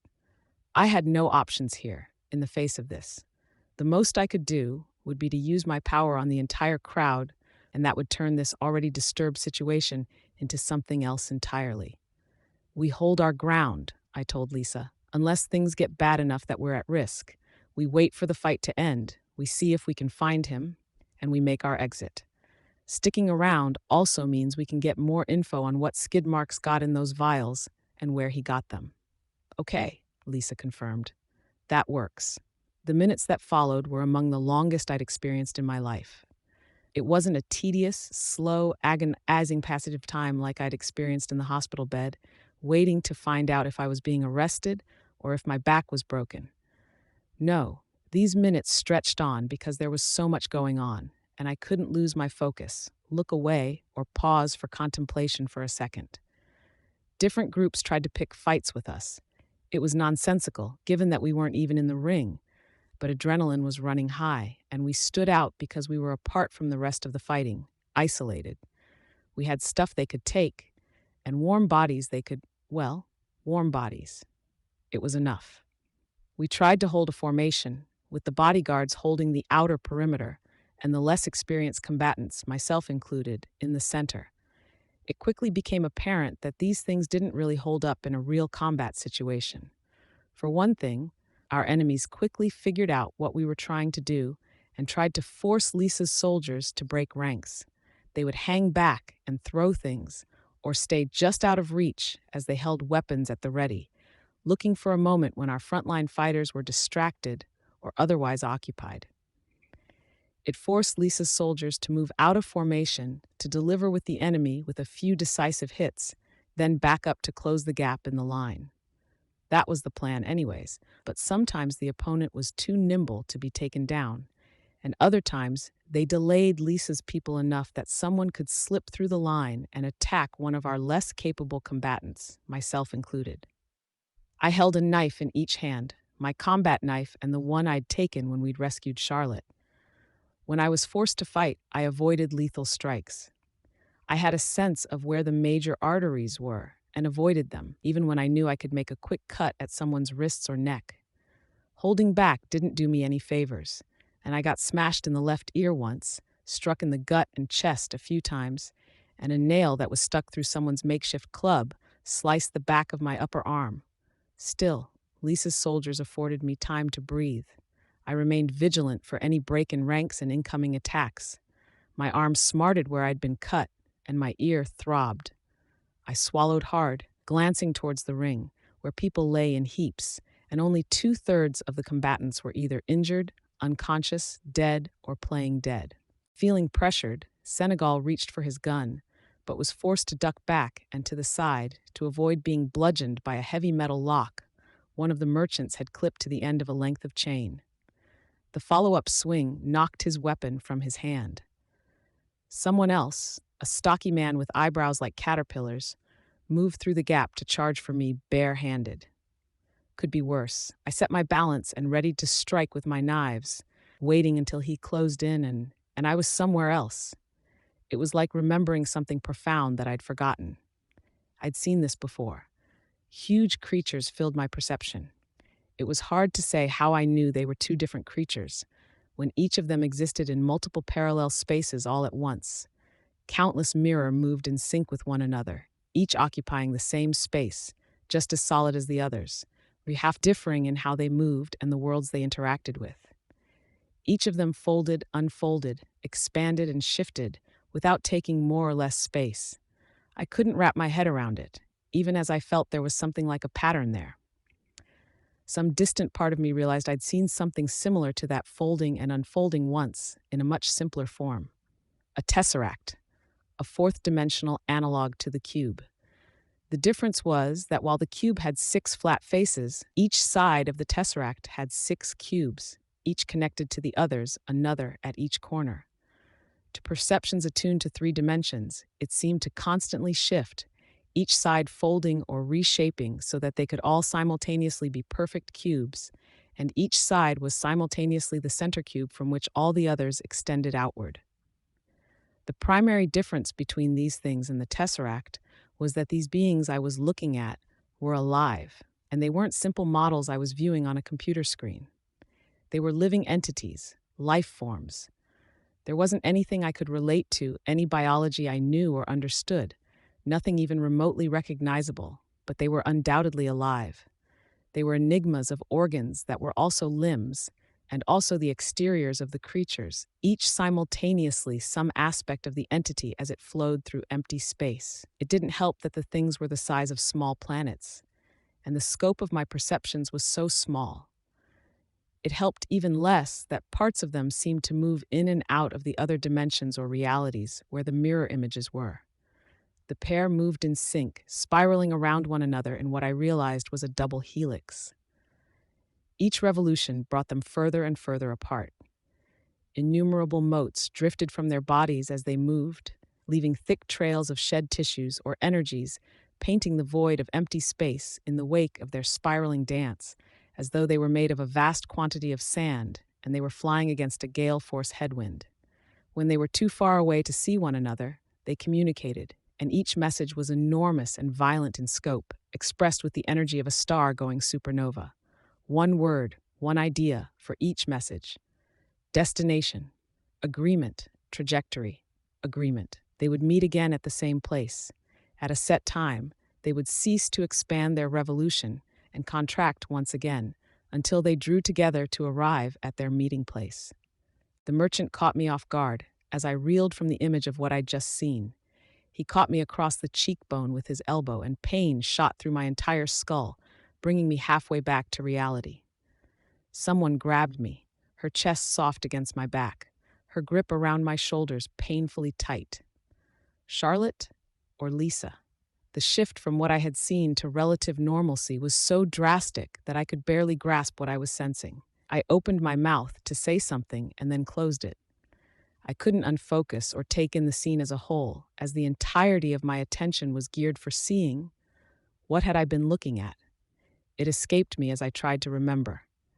I shook my head, striving and failing to see past the countless minute details or the shape of things, the way the merchant's facial features seemed to spread out as he advanced towards me, the contraction of his body as he bent down, the nicks and brown of rust on the knife he picked up, the one I dropped. I still held my good knife. I closed my eyes, trying to blink and fix the distorted focus, and it only helped a little.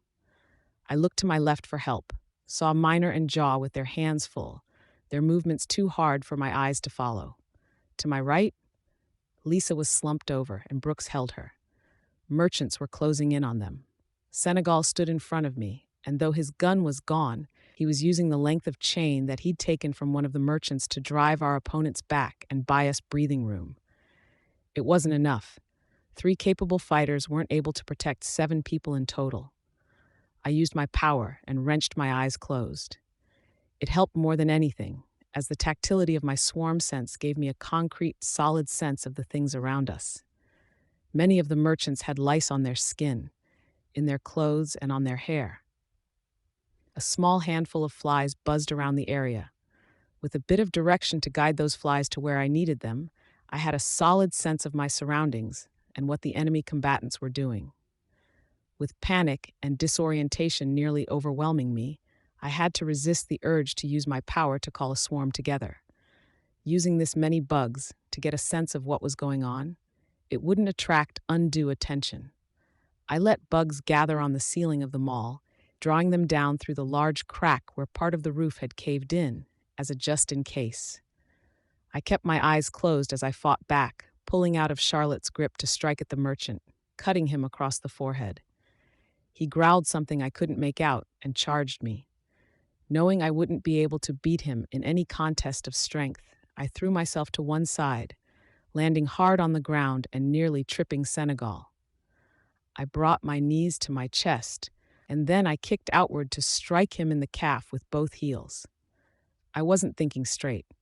I should have predicted that he'd fall on top of me. His shoulder hit my chest, his body weight heavy on top of me. His knife hand was trapped under his body, near my waist. I was more fortunate, with my right arm free, and I pulled the knife's point across his ribs, aiming for a shallow cut that hurt more than it injured. He screamed and dropped his weapon, and I scrabbled to slide it back towards Charlotte, Brooks, and Lisa. Senegal turned and kicked my attacker away from me, while Senegal used the lock on the end of the length of chain to strike the man in the jaw. I tried to stand.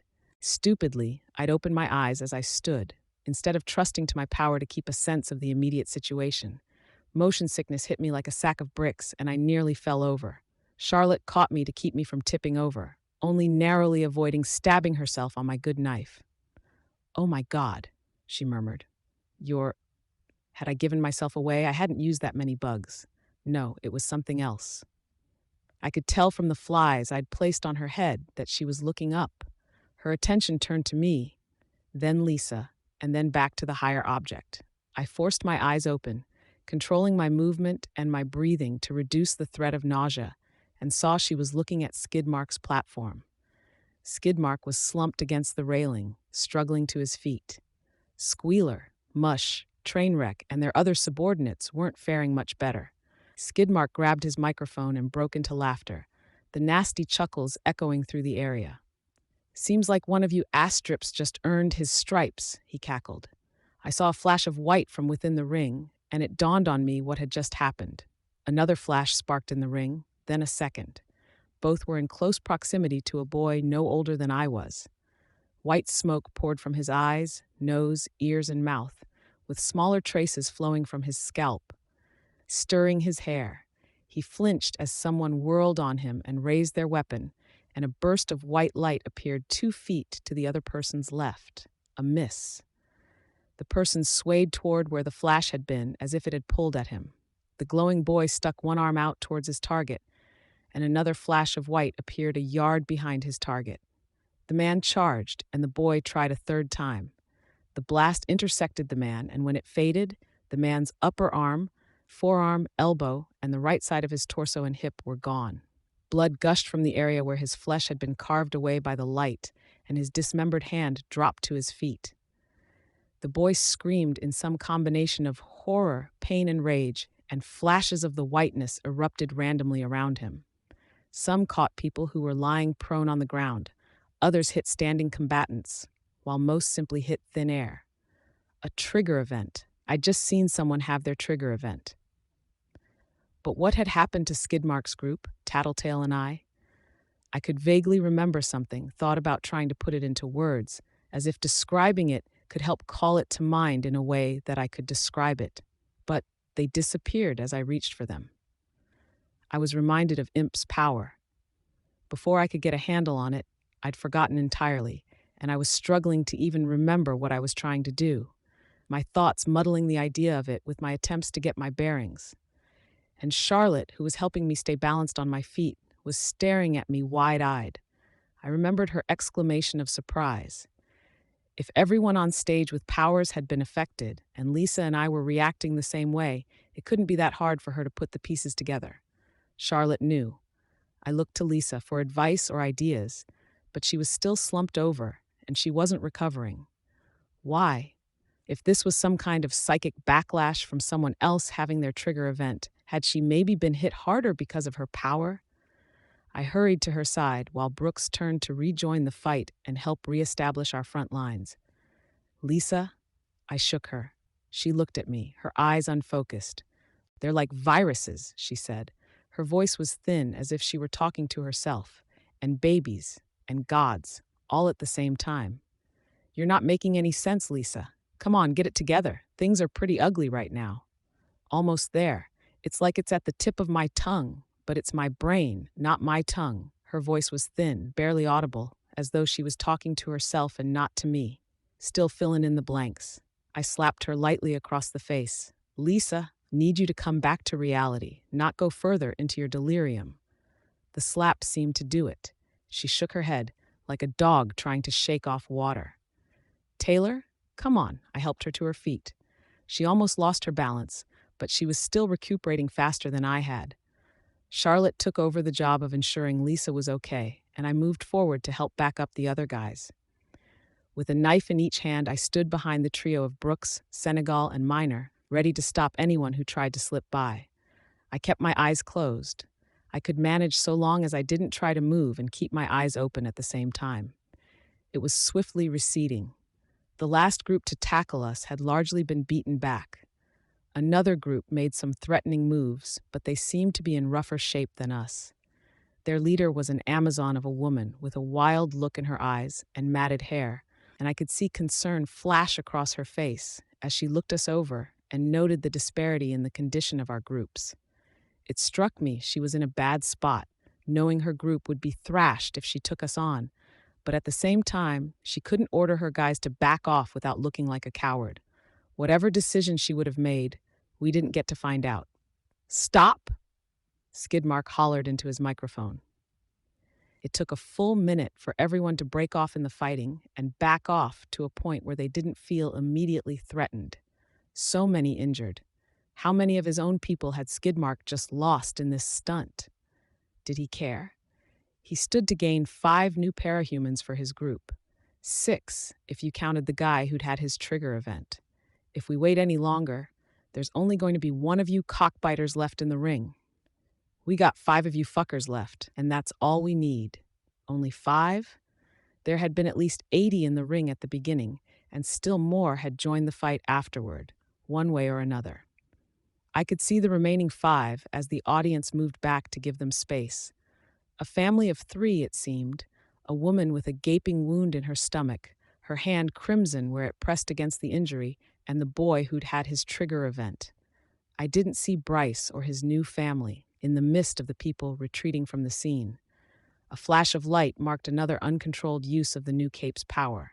It struck close to the ground, removing the leg of someone who lay unconscious or dead on the ground, but it left the ground perfectly intact.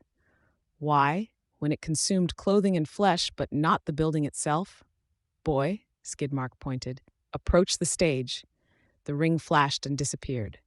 The boy turned, as though in a daze. He flinched as another burst of light sparked a good 10 feet away. He limped towards Skidmark and stared up at the merchant's leader. You're gonna need a name, kid, if you're going to join the merchant's upper circle. The boy blinked, looking around as if he didn't quite understand. Was he in shock? Come on now, let's hurry it up. There was a spark of the boy's power, and the flash removed a beach ball sized section of rubble beneath Skidmark's stage.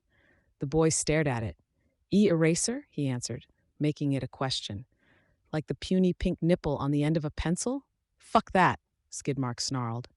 Um, the boy drew out the noise, all too aware of his audience, probably unable to think straight. Scrub, Skidmark shouted, and the crowd roared. How in the hell was Scrub better than Eraser? In what insane reality? Skidmark waited until the noise of the crowd had died down before he raised the vial. No point in you having a drink of this shit. Wouldn't do sweet fuck all.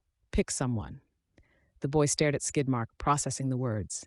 He flinched as another flash occurred near him. A hand clutching one elbow, he turned toward the crowd. When he spoke, his voice was shaky. Rick! Doug! Two people emerged from the massed people who stood around where the audience had been. One had blood running from his scalp to cover half his face, while the other was coughing violently, blood thick around his mouth and nose. Can I give it to both? Can they share it? The boy with the glowing hair asked. Skidmark chuckled, and it was a nasty sound with very little humor to it. No, you definitely don't want to do that. Pick one. Doug can have it. The boy who was coughing looked up, surprised. The one with blood on his face, Rick, suddenly looked angry. What the fuck? A flash of white high above and to the right of the boy with the powers made everyone nearby cringe. It tore away a chunk of a metal beam that was helping to support the damaged roof. People were giving a wider berth to the boy with the powers. I suspected his abilities and his apparent lack of control were the only things keeping Rick from running up and punching him. Was this division and the hard feelings on purpose?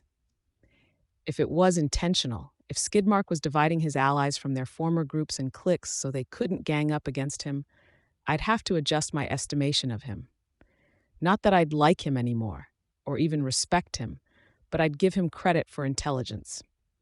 You didn't help me when I got pulled into the ring, the boy with the powers told Rick. Doug at least tried. He gets my prize.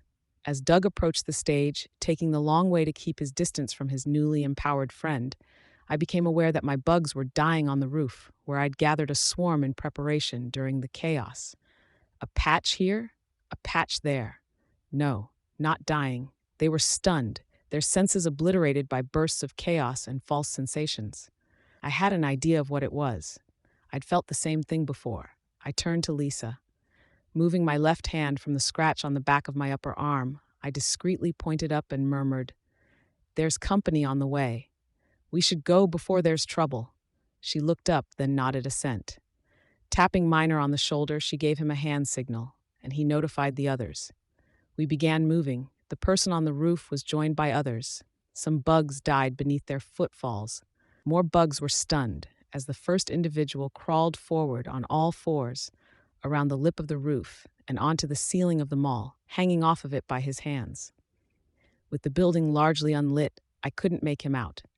Neuter was here, and the rest of Faultline's crew. We reached the first exit, and no sooner had we reached for the door than the handle disappeared. The gap separating the door from the wall filled in, as though wax matching the color of the door was dripping through the gaps. There were similar things happening at the other entrances. I saw the doors fading into the walls, becoming little more than discolored blotches. Nobody else had seemed to notice, with their attention wholly focused on the woman who was making her way down from the stage with the vial for Doug. When the fighting had started, Lisa had dissuaded me from using my power, out of a concern that the ensuing riot and chaos would get people hurt, and that the mob might start to hunt for strangers in their ranks. I had no idea why they were here, but it seemed Faultline was about to crash the party in a far more direct way than we had. We were about to see that bad scenario unfold, and our escape routes had vanished.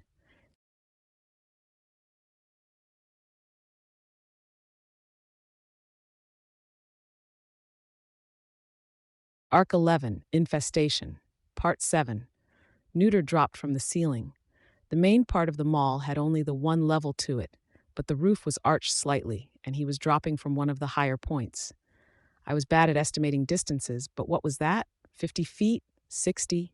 He landed in a crouch, a hair behind the girl who was carrying the vial down the pile of rubble to the base of the platform. As she turned, dust, papers, cigarette butts, and fragments of rock stirred around her. They moved in a counterclockwise orbit, rising, increasing in intensity over a span of 1.5 seconds. Whatever her power did, Neuter stopped it, smacking her in the forehead with his palm, almost gently. She stepped back as if she'd lost her balance. The building whirlwind around her dissipated into a billowing cloud of dust, and her legs turned to rubber beneath her as she tried to step back once more. She fell. Neuter's tail encircled the vial before she could drop it, and he flicked it into his left hand. An instant later, he was racing for the stage, almost casually finding stepping stones as he made a beeline for Skidmark and the rest of the group. He was going for the case and the vials. Much of the crowd was running after Neuter, rushing for the base of the stage and climbing the heaps of rubble to follow. In doing so, they were vacating the center of the mall where the casualties lay. I hated to get closer to the chaos, but I suspected it would be a long time before I had a better chance to find and retrieve Bryce. "I'm going after the kid," I said. "Minor Brooks, escort her," Lisa ordered. On the other side of the mall, Neuter had reached Skidmark and pounced for him. In reaction, Skidmark used his power to coat his cape in a layer of his power. He raised it between himself and Neuter. Neuter was already airborne, unable to change course, but he had the presence of mind to hawk a loogie into Squealer's face. He bounced off of the cape, knocking Skidmark back, and fell to the ground. Skidmark used his power to saturate Neuter and the ground around him. As his power took hold, Neuter was launched through the rungs of the metal railing and down into the midst of the crowd at the base of the stage. Skidmark shouted something, but I couldn't make it out over the noise of the other merchants. I tore my eyes from the scene, and we hurried toward the heaps of unconscious, bloodied, and wounded that lay where the arena had been. We were halfway there when the entire mall began to brighten. The barred windows were expanding, and massive torches were lighting on the far sides. Shafts of orange light extended into the mall's interior, patterned into diamonds by the meshes of bars Labyrinth had erected. The wall behind Skidmark and the other upper circle members of the merchants began to bulge inward. Features took form, a face 10 feet tall. Protrusions below it, near the floor of the platform, marked emerging fingertips. Labyrinth wasn't stopping there. Minor had to catch my arm and pull me back to keep me from being caught in the path of another effect in the mall's floor. The ground cracked and bulged upward, as though a mole was tunneling at high speeds just beneath the tile. "Get back!" someone shouted behind me. I recognized Lisa's voice and took her advice, backing away from the hump. Minor stopped me from backing up into another hump that had appeared behind me. Stone walls heaved upward from the mounds of broken tile, blocking my path and stopping at a height of 12 or more feet. As more walls rose around me, I saw a door form to my right, and the corridor to my left had a bend in it. A maze. She was living up to her name. The walls at the outside edges of the mall were altering, now more faces and body parts making themselves apparent, like statuary or reliefs. Limbs intertwined and nude figures decorated the interior walls of the mall, each tall enough to extend from floor to ceiling, animated so that they moved with a glacial slowness. With a surprising speed, the interior of the mall was coming to resemble some kind of temple. I had to admit, I was spooked. That girl's power was intimidating when she wasn't on my side. She wasn't all there, mentally, so the only thing holding her back was the person telling her what to do. If she could make those giant torches, she could set the floor on fire, or she could have created spikes instead of walls without leaving the rest of us any place to run. That nobody had been hurt was purely by her choice. Stone poles speared down from the roof. Looking up, I saw that the edges of the crack in the roof had fanged teeth and that figures were sliding down the metal poles. 2 female, 1 obese male. Spitfire, Faultline, and Gregor the Snail? Not quite. Faultline and Gregor, yes. I didn't recognize the other woman, and she was too tall to be Spitfire with her mask off. red-haired, slender, older than Spitfire or Labyrinth had been. She slid down the pole, up until the moment Trainwreck leaped from the stage and caught the base of the pole with his shoulder. He was built like a football player in a quadruple-thick layer of cast-iron protective gear, steam billowing behind him as he tore past the stone pole like it was nothing. It cracked in 4 places, and the girl dropped out of the air.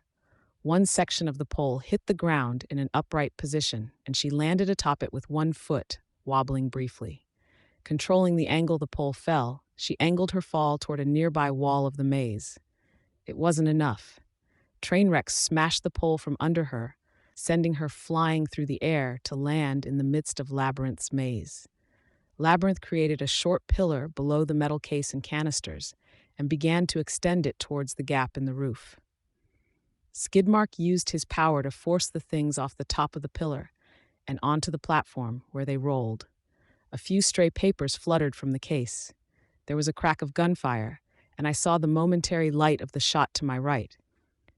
I couldn't see over the wall, but I saw Trainwreck lumbering forward, one oversized metal gauntlet raised to protect his head, the only vulnerable part of his body. I directed some bugs to the scene and realized that a woman with the exact same proportions as the red-haired woman was firing at Trainwreck. She'd made it through the maze and back to the skirmish with Trainwreck so quickly. There was a brief pause in the gunfire, then a single shot fired.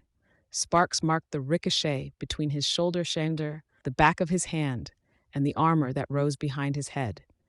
He dropped to one knee with a suddenness that suggested he was wounded. I hurried to the wall. I could use my bugs to find my way through the maze, getting a sense of the layout, but I needed something faster. Labyrinth was using her power and adjusting the battlefield with every passing second. The way things were, given how she wasn't aware of who I was included among her enemies. If I didn't go now and the battle resolved one way or the other, I might lose my window of opportunity to get Bryce. There was no way I was going back without him. The intensity of the emotion I was feeling on the subject surprised me. I hated the idea of going back to Sierra and telling her I'd failed. Hated the idea of that conversation on top of the news I had about Bryce joining the same merchants that assaulted her friend with a broken bottle. I couldn't do it. I couldn't be leader of a territory and know that someone out there was maybe telling others I hadn't followed through. Fighting that constant nagging doubt in the back of my mind that wondered if my people were whispering or laughing at me behind my back. And maybe a small part of it was that my meeting with my father had been a reminder of how important family was. Bryce was the errant youth, his sister the anxious family member. Were my emotions here tied to the parallel between them and my father and me?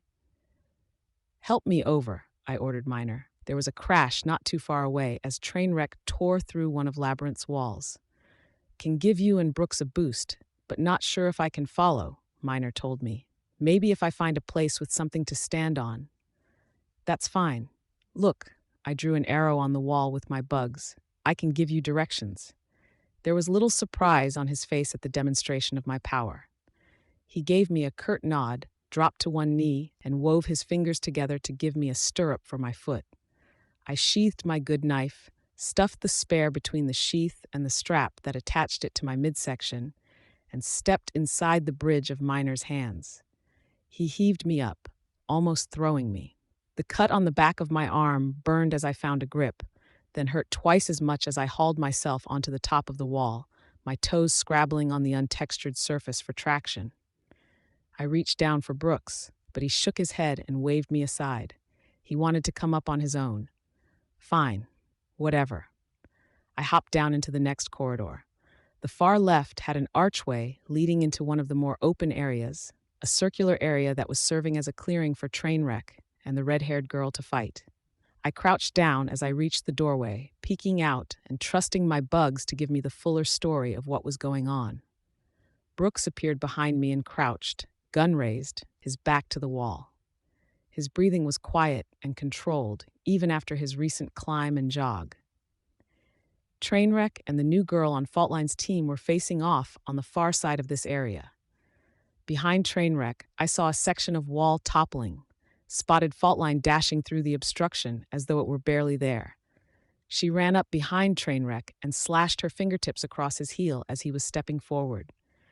As he set the foot down on the marble floor, his ankle shattered and his foot broke free of his calf.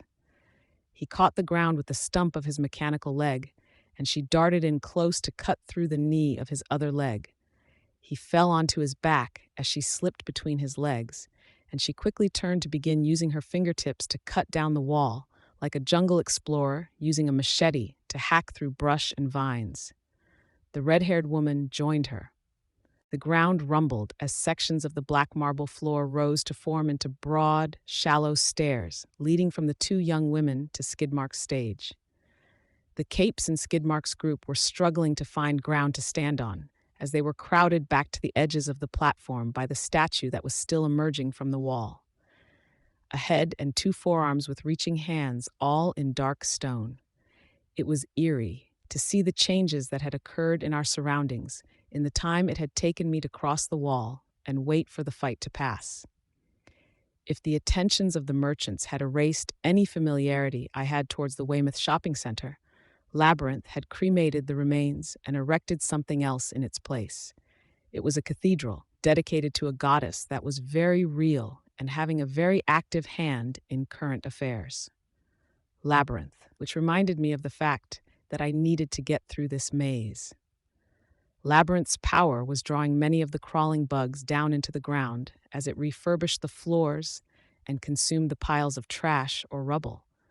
I still had the bugs on the ceiling, but I didn't want to give our presence away. Of the relatively few bugs I was willing to use, a share were being used to direct Miner and placing them in strategic locations to get a sense of the layout.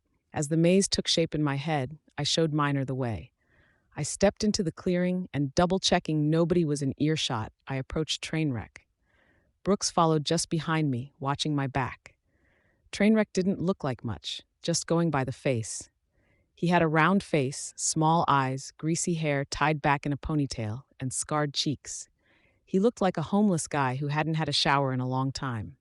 The only things setting him apart from the merchants were the gunshot wound near the corner of his jaw and the steam-powered armor that rendered him strong enough to pound the crap out of Armsmaster. I asked him in a low voice, "Trainwreck, are you still working for Coil, or did you leave?" He tensed, and his eyes turned my way, though he couldn't turn his head with the hardware around it. I stepped back as he used one arm to prop himself up and get a better look at me. "No idea what you're saying," he said. He gave me a level stare, and I was almost convinced. But I'd seen him in the parking garage when I first found out Coil was the Undersider's employer. "Right, total nonsense, sorry," I said. I tried not to show fear as he tried to get to a standing position with his ruined mechanical legs looming over me. "But if you were working for the man, maybe you could find some excuse to knock over that wall over there." I pointed at the nearest section of wall. "You're fucking nuts," he told me. He raised his arm, and my legs tensed, ready to leap towards him if he took a swing at us. As big as he was, without him being able to use his legs, being in close would be safer than trying to leap back out of his reach. He brought his hand down on the wall I'd pointed at to heave himself to an upright position. The wall fell as he rested his weight on it. Using his other hand to help balance himself, he gripped the wall in his heavy gauntlet and flung the section of wall at fault line and the red-haired girl. The girl turned and stepped out of the way as the wall rotated in the air, bounced between her and fault line with mere inches gap between them, and slid back down the stairs. He didn't pay any further attention to us as we ran for the gap he'd opened. My power let me get a general map of the people who were still unconscious or prone, and the bugs wouldn't stand out too much as they checked the bodies. I went by body types, trying to find people of Bryce's height and build. The path Trainwreck had opened gave us avenues to two people who could have fit the mark, with a third over the next wall. Good news? The first of the prone bodies I went to was Bryce. Bad news? He was injured. Scrub's power had torn through the clusters of merchants during the fighting, and Bryce's new family was no exception.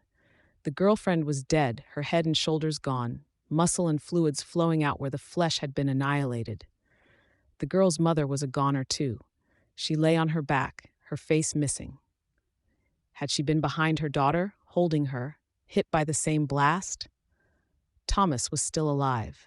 The black man with the scar on his lips, the man who had hurt Sierra's friend from the church, who had literally torn the guy a new asshole, if I'd gotten Sierra's meaning right. Thomas crawled slowly for the nearest arch, breathing hard, his face drawn with pain. A slice had been taken out of his arm, shoulder, and a section of his back, as though a guillotine had grazed him from behind. I wasn't quite sure how he hadn't died yet with the amount he was bleeding. Brooks stooped down to help Bryce, who had gotten off lightly compared to the others.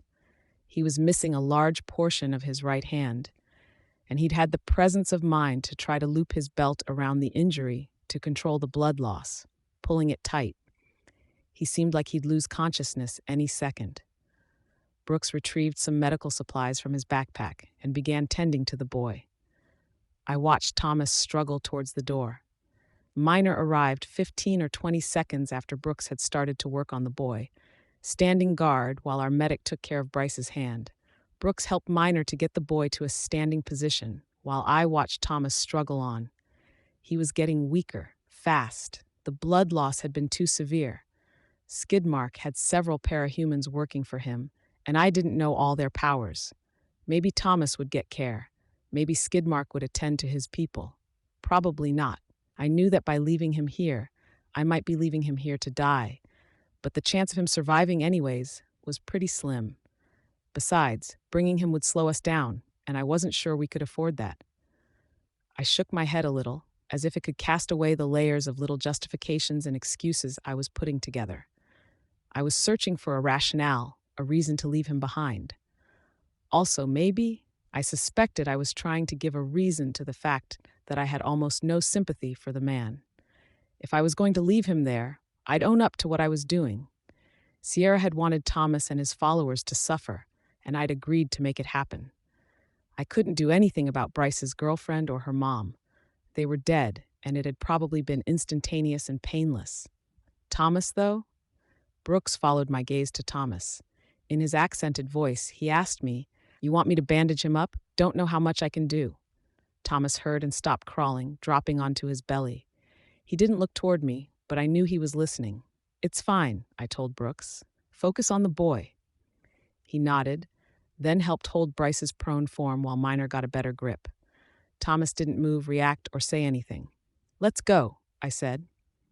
We ran, and with Brooks keeping one hand on my shoulder to guide me, I glanced behind us to get a sense of what was going on. The battle was still ongoing. Gregor the Snail was here, but unlike the others, he wasn't operating in Labyrinth's world. He passed through the walls of the maze, spraying streams of slime at Trainwreck, who had apparently advanced halfway up the stairs by using his hands to help him walk. Trainwreck retaliated by throwing a chunk of stairs at Gregor with one hand while trying to block the stream of slime with the other. The section of stairs hit the wall of the maze just in front of Gregor, some of it bouncing over to pass through Gregor. Not real, as far as he was concerned. What did this look like to Gregor? Was he standing in the mall as it had been, while Trainwreck seemed to stand on thin air? Or was Trainwreck on the ground? I couldn't parse it. Mush had started pulling himself together, but Labyrinth was making his job into a struggle. His right arm had divided, stretched, forked out, and reconfigured until it looked like a mass of reaching veins and arteries. He plunged it into one of the trash cans that Labyrinth was absorbing into the floor, and when he withdrew it, the tendrils had formed the connective tissue for an oversized hand crafted out of garbage. His other arm and much of his lower body had already gathered some garbage around it, letting him stand several feet taller than he had before. The skin of his head and body was peeling off into more tendrils, reaching for more trash and distributing some from his arms to his torso. From what I could gather, he needed some kind of loose matter to form the body of his other self. Dirt, compost, trash, maybe even sand. Problem was, however fantastic his surroundings might have been for this 5 minutes ago, Labyrinth was screwing him over by cleaning things up, maybe inadvertently. One upper arm, his naked upper body, and his nearly bald head were all exposed and vulnerable. Scrub had climbed up to one corner of the platform and was keeping to the edge of the fight. His intent was clearly to be close enough to Faultline's group, to possibly tag them, but not so close that one of his uncontrolled blasts would catch a fellow merchant. My bugs told me we were close to Lisa, Charlotte, Jaw, and Senegal. I caught Miner's attention and pointed, and he put Bryce down long enough to give me a boost up to the top of the wall that stood between us. I straddled the wall and waited for Brooks and Miner to figure out how to get Bryce up to me so I could pass him down to the others. From my vantage point, I could see more of the battle unfolding on the far side of the mall. One powered merchant charged Faultline and collapsed through the ground she had strategically weakened. She kicked him several times in the face before the next member of Skidmark's group tried to take her on, drawing and pointing a gun. Faultline drew her feet apart and then dropped through the floor of the platform in a spray of splinters. To her right, the red-headed woman was striding towards Scrub. He aimed a shot and missed by a fraction, and she didn't even flinch. Another try, another miss. As she got close, he let his power go haywire, and a dozen flashes erupted in close vicinity to him. None touched her. She had her gun drawn, but she didn't shoot him. Instead, she grabbed him by the collar, then wrenched him to one side so he tipped over the side of the platform and fell the 20 or so feet to the ground below. It wasn't enough of a fall to guarantee that he was out of the fight, but she seemed confident enough to turn away and move on to the next target before he'd even finished falling. Gregor was keeping up his steady pressure, alternating between blasting Trainwreck and blasting Mush with one hand and aiming at Skidmark with the other. Skidmark used his power to push away the worst of the slime, but it was clear he was losing. His power wasn't strong. It didn't have much more push to it than a strong wind. Any attempt to get it as effective as it had been at the edge of the arena took time and multiple layers of the effect. In short, Gregor could make the slime more easily than Skidmark could get rid of it. A knotted bandage tied around Bryce's good arm was thrown up to me, and I used it to draw his arm up while the others managed his lower body. Once I had his wrist, I gripped it firmly in one hand, my upper body hugging the top of the wall to keep myself from being pulled off. Miner gave Brooks a boost, and the medic straddled the wall, facing me. We worked together to raise the unconscious boy over the top of the wall and pass him down to where the others waited. I glanced back towards the fight. Faultline had emerged from beneath the platform and moved around to the side, and using her power to draw handholds into the side of the platform. The cape who'd been aiming at her with the gun stooped over the hole she'd dropped into and looked down to see if she was still down there. He was oblivious as she hauled herself over the edge of the platform and attacked him from behind, striking him with one elbow, then reversing the turn of her body to sweep his legs out from under him with one extended leg. The sweep of her foot had apparently coincided with the use of her power, because there was a cloud of stone dust as he collapsed onto broken, uneven ground. From my angle, I couldn't see for sure, but I thought maybe he'd fallen headfirst into the hole she'd first descended into. Brooks and I hauled Miner over, and I waited while he climbed down, since I was already fairly secure where I was. Skidmark was losing. It was obvious from where I sat, and I could see his changing expression as he saw Mush collapse beneath Gregor's sludge and realized he had no friends left. Gregor, Labyrinth, Faultline, and the red-haired woman were all in action, and Skidmark was pretty much alone at this point. I hadn't seen Neuter or Spitfire, and I couldn't be sure if he was okay or not. Sure, the merchants could have hit him with weapons rather than their bare hands, but he was quick, he had his tail, and he only needed to touch someone to drug them out of their minds. Spitfire might be the one babysitting Labyrinth somewhere out of the way. It had to suck for Skidmark, losing like this. He'd risen to power based on a streak of good luck and momentum rather than any talent, deed, or ability. Now it was falling apart. He'd lost, he'd had his ass kicked in front of the bulk of his followers, and he would likely never regain what he'd had. Not that I felt bad for him. There was a kind of justice to it. He didn't even have a power that would let him go down in a blaze of glory. No, his final act here would be one of petty spite. His power streaked from his hand to the ground, where the canisters and metal case sat. I could see Faultline's expression change behind her mask, saw her set her feet and start sprinting for the case before Skidmark's power even took hold. The metal box and canisters launched out over the edge of the platform and into the air above the crowd. Only a few papers escaped the case at first, but his power had saturated the insides of the box. Just after reaching the apex of its flight, his power seized the contents and the case expelled everything from within. Papers slid off one another and into the air, forming a small cloud. "Taylor!" Lisa shouted. I knew what she wanted. I drew clouds of my bugs from the ceiling, catching the papers that weren't saturated with Skidmark's power, collecting my bugs on them. I could have maybe carried them directly to me with enough bugs, but I found it easier and more discreet to use the bugs and nudge the papers into floating on the air currents, like paper airplanes without the airplane aspect of things. As they got close, I took a firmer hold over them and moved them directly to us. The papers crumpled as my hands closed around them, 4 or 5 pages. I couldn't be sure 2 might have been stuck together. "We need an exit," I said as I hopped down from the wall. I handed Lisa the papers. Lisa nodded. "I've been thinking on that. Look." She pointed at one corner of the mall. It looked like any other section, heavily altered by Labyrinth's powers. The shops had been almost entirely consumed by Labyrinth's powers and were further shrouded by the floor-to-ceiling statues of human figures that stuck out of the walls. In the corner Lisa was pointing at, there were male and female figures, expressions solemn, hands reaching, moving so slowly I might have thought it was my imagination. The shop below was nearly gone, the entrance nearly covered up. "Not seeing it?" I said. "Look at how they're standing. The male figure is sticking out of the left wall, reaching with his right hand. The female figure is doing the opposite. Look past them, at the corner." I did. Between the figures was the point where the 2 exterior walls of the shopping center joined. Nothing jumped out at me. The walls were bare. "I don't see it," I repeated, as she tugged on my arm and started running forward. As a group, we started moving toward the corner. "What am I looking for?" "Nothing. There's nothing there because her power isn't extending to that corner. She's too far away on the roof at the other side of the mall, which means the interior of that shop isn't affected by her power." However ominous the giant statues were, they didn't react to our passing.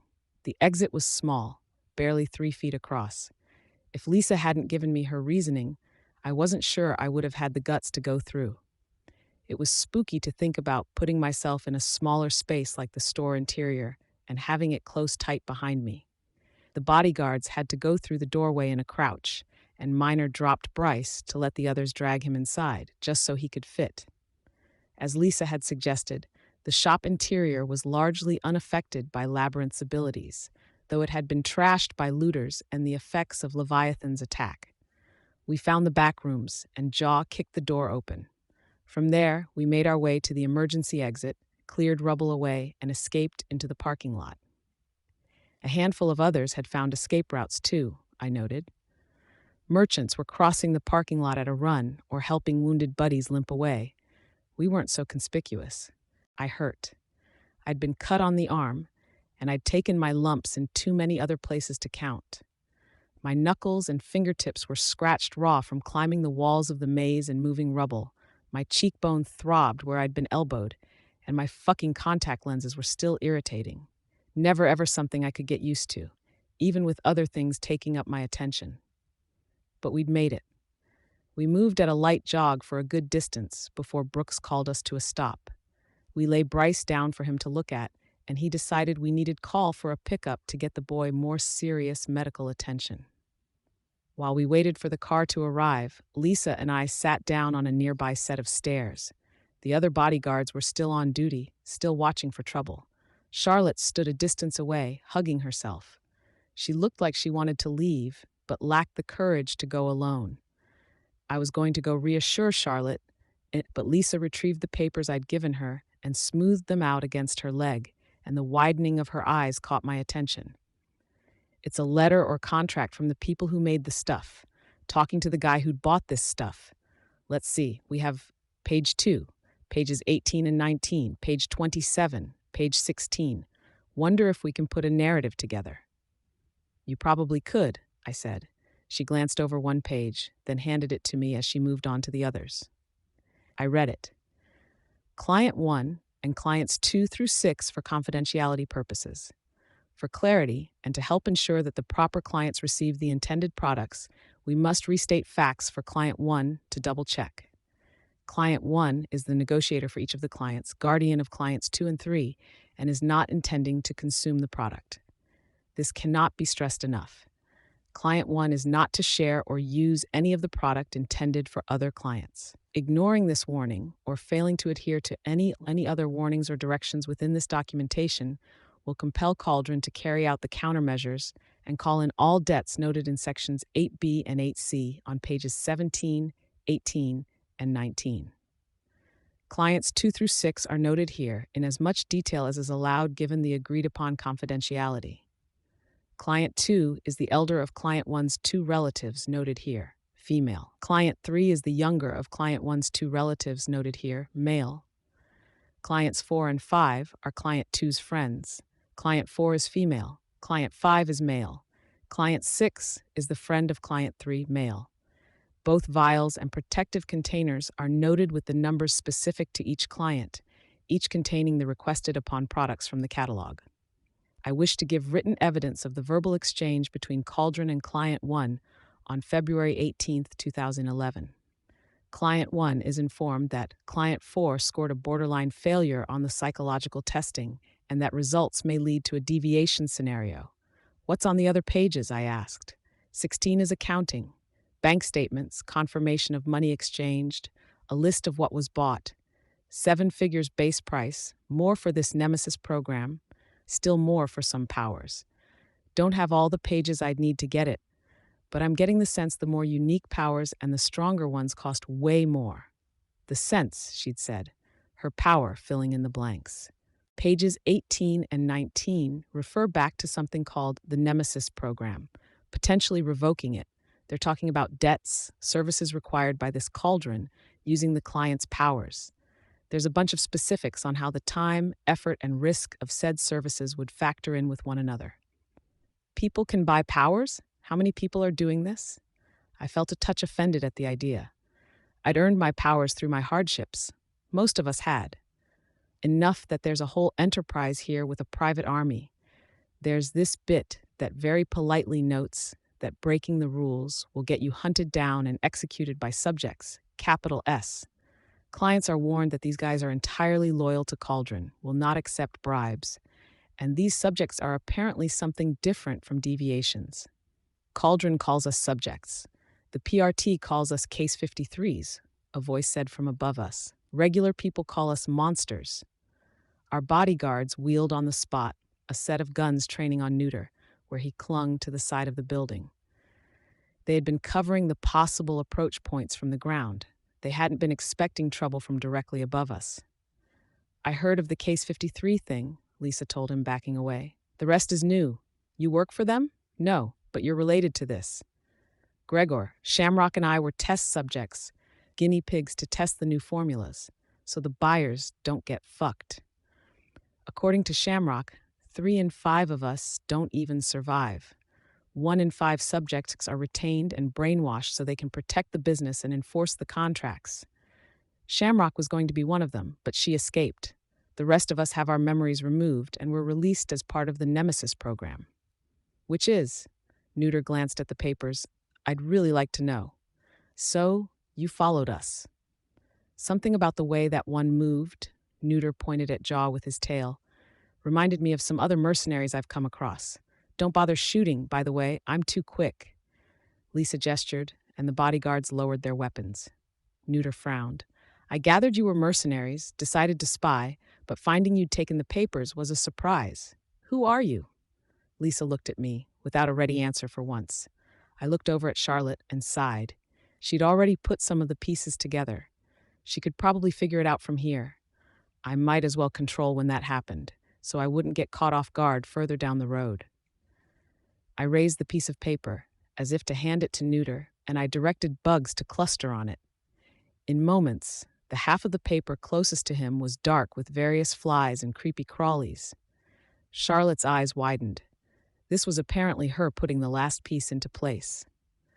"Ah, Skitter," he said. Apparently, my having saved his life once and gifting him a paper bag filled with money didn't do much to ease his wariness. He wasn't any less guarded when he asked, "Why are you here?" I pointed at the unconscious Bryce. "An errand. Didn't mean to get in your way. I only grabbed the papers as a spur-of-the-moment thing, and because they would have been ruined if they just drifted all over in there." That wasn't much of a concern. One of my teammates is collecting the papers as we talk, and I expect she'll find nearly all of them, the ones that she could find with some luck, anyways. We're honestly not looking for trouble, and I have no problem with giving you these. I banished the bugs on the paper and stepped forward to extend it towards him. Lisa followed my cue, offering the others, "Wouldn't mind copies of whatever you've got." Neuter frowned. Before he could say anything, Lisa hurried to add, "I'm good at figuring stuff out. I'm a fountain of knowledge. I want to know more about this stuff, and I could help you guys in exchange for what you've already got." "I'd have to ask Faultline. She doesn't like you." Lisa grinned. "And I don't like her. But she's not stupid either. She knows this is mutually beneficial." Lisa drew a pen from her pocket and scribbled on the back of one page. "My number, if you're interested." He took the sheets, looked them over, then rolled them up and stuck them in his back pants pocket. "We'll be in touch one way or another," he said. Then he was gone, around the side of the building and up to the roof in heartbeats. I looked at Charlotte, and she shrank back, as if I could hurt her by looking at her, which was dumb. It was fairly obvious to anyone who considered my power that I didn't need to look at people to hurt them. Not that I'd hurt her anyways. She'd done nothing to deserve any such thing, beyond being in the wrong place at the wrong time. Charlotte, Bryce, and Sierra. The civilians, I still had to figure out how to deal with them. My heart sank. Social interaction, not where my talents lay.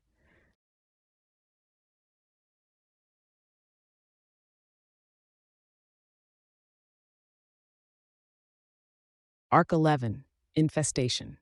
Part 8. I could see Dr. Q grow more irritated with every person that filed into the office. 10 people in total. There were the 8 that we'd all packed into the car and fake ambulance Coil had sent.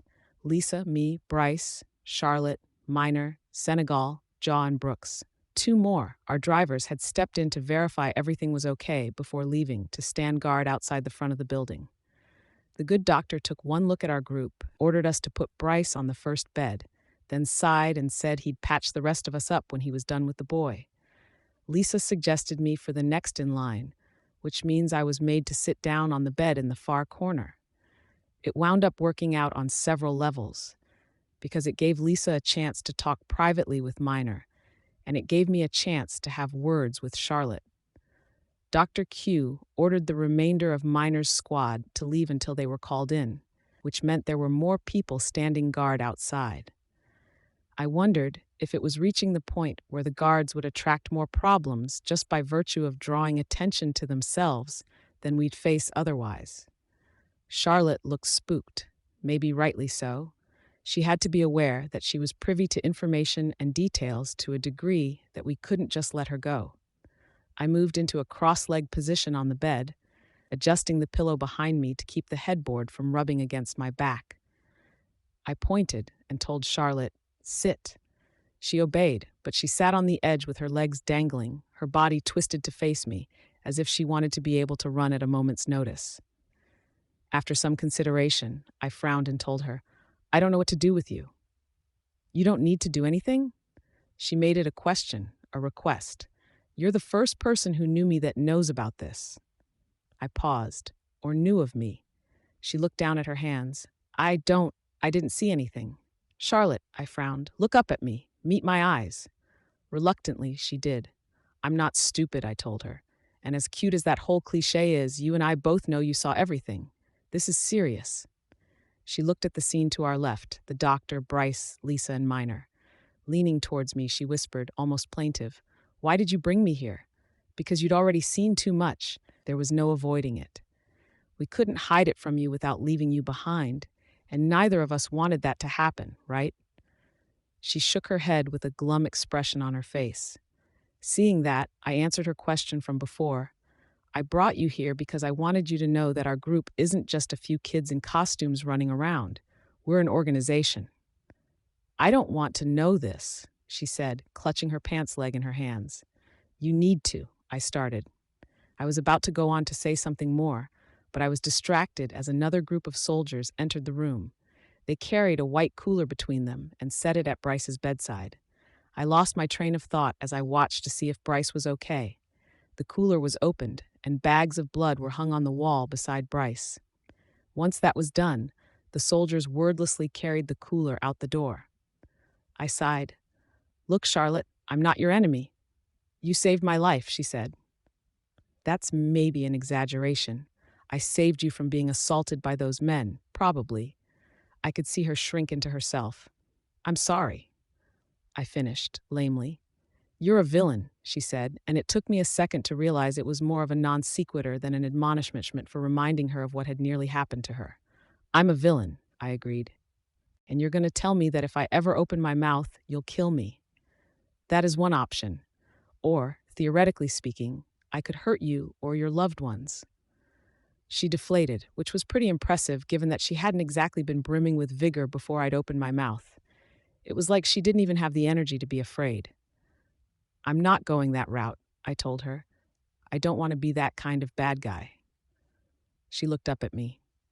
I'm improvising, and you're going to have to forgive me if my ideas are a little rough around the edges. But two ideas spring to mind. Number one is that you leave. I'm offering you an out. Leave? The city? I nodded. Leave Brockton Bay. You have any family here? My mom. She's doing the training to join the construction crews. You'd leave the city with your mom. Put all this behind you, the ruined city, what happened at the mall, me, everything. And I wouldn't say anything. She finished my thought. Right. You'd keep your mouth shut, because if you did start discussing stuff you shouldn't know, those soldiers, the hackers, the plants we have with police and FBI and government, my psychic friend over there, they'd find you. I could see her clutch her pants leg a little tighter. And believe me, Charlotte, I don't want to hurt you, but it would be out of my hands. I'm not the top dog here. The person in charge, they would handle things after that. Understand? They would handle you. I'm not saying anything. Really. I know, and I know you wouldn't say anything even hinting at what you know, unless it was to a therapist and you were absolutely sure it was confidential. That's what I'm proposing. Her head hung. I don't think I can leave like that. I wanted to, before all of this, but my Zadie, my grandpa, he refuses to leave, and he can't take care of himself when the city's like this. It's why we didn't evacuate. You could tell your mom and grandpa some of what happened, that the merchants got you, that you got away, that you don't feel safe here. She buried her face in her knees. No. Okay, so that leaves option two. She started. She stopped when I raised one hand. Don't say anything until I explain it. I'll forget what I want to say if I get distracted. You're going to work for me. And every doubt and possibility that just made you tense up at that idea? It's not going to happen. You'll be safe, safer than you were before. You won't have to do anything illegal unless you're willing. I'd still be helping you. I'd be helping a criminal, indirectly. You would. But I think you'd be surprised at my approach. I'm not looking to hurt innocents. I'm not pushing hard drugs. I'm not demanding protection money. Then what are you doing? Funny how everything always seemed to tie back to the beginning. I was put in mind of the conversation I'd had with the Undersiders on our second meeting. The same conversation that had led to me joining them. I'm afraid the full details only come with membership. I echoed Lisa's words to me from back then. I don't really have much of a choice, do I? You do, more than you think. Don't give me a response just yet. Think about it for a bit. You're staying at least until you get those scrapes and scratches looked at. Charlotte looked at her hands. Her knuckles and fingertips were torn up, and she had a shallow cut on the side of her neck. This isn't anything worth worrying about. The way this city is right now, you'll get an infection if you don't get that taken care of. Relax. Believe it or not, you're safer right here, right now, than you've been for the past few weeks. Breathe.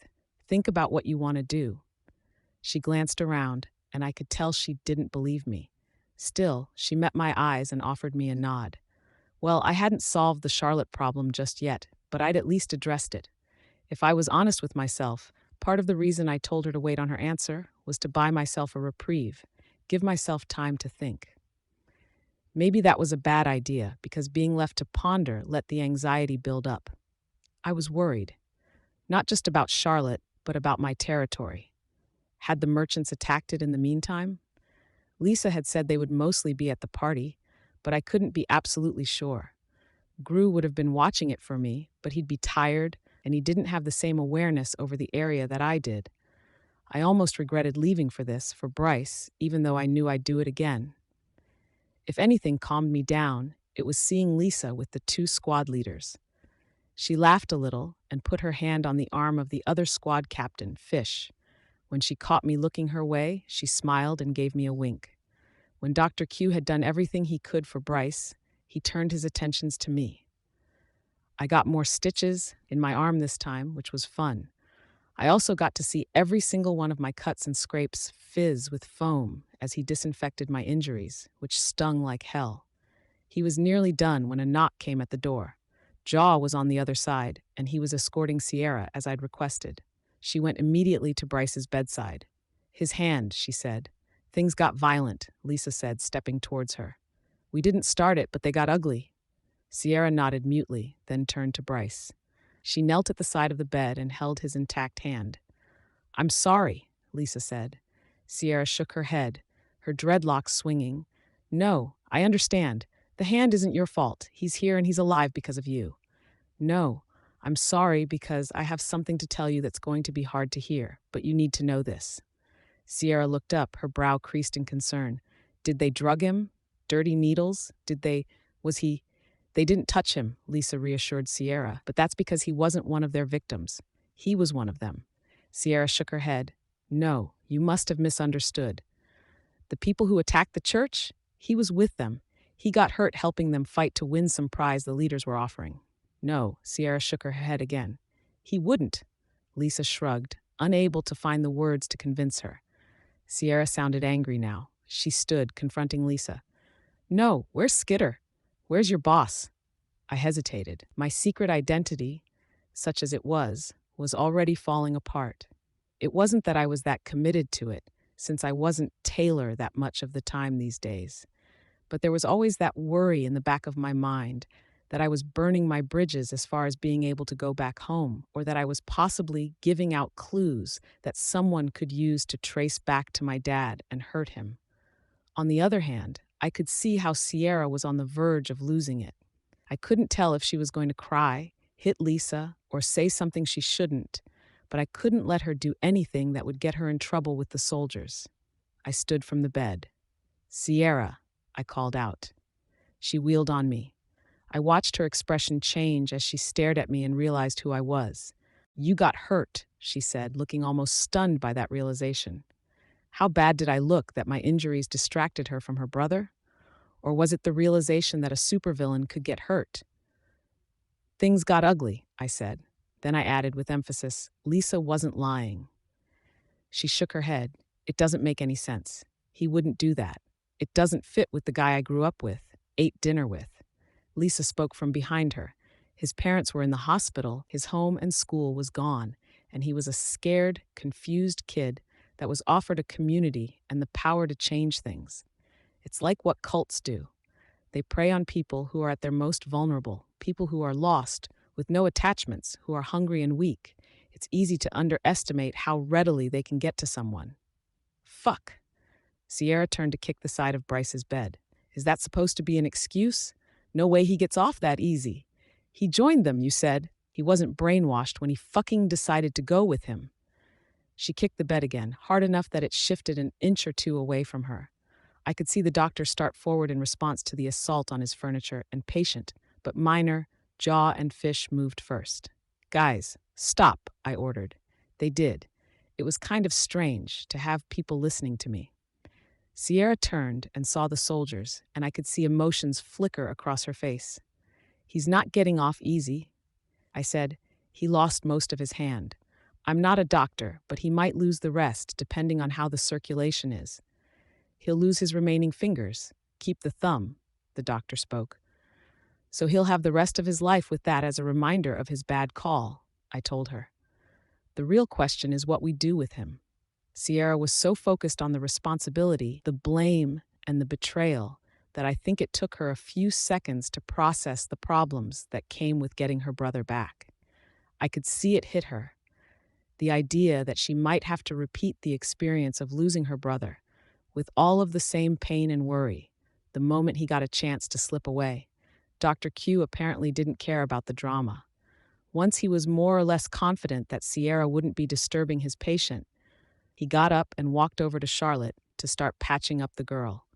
I walked over to Sierra and led her away from her brother's bedside to the far corner of the room, next to Charlotte and the doctor, where she wasn't getting in anyone's way. "Can you keep him?" she asked as we stopped.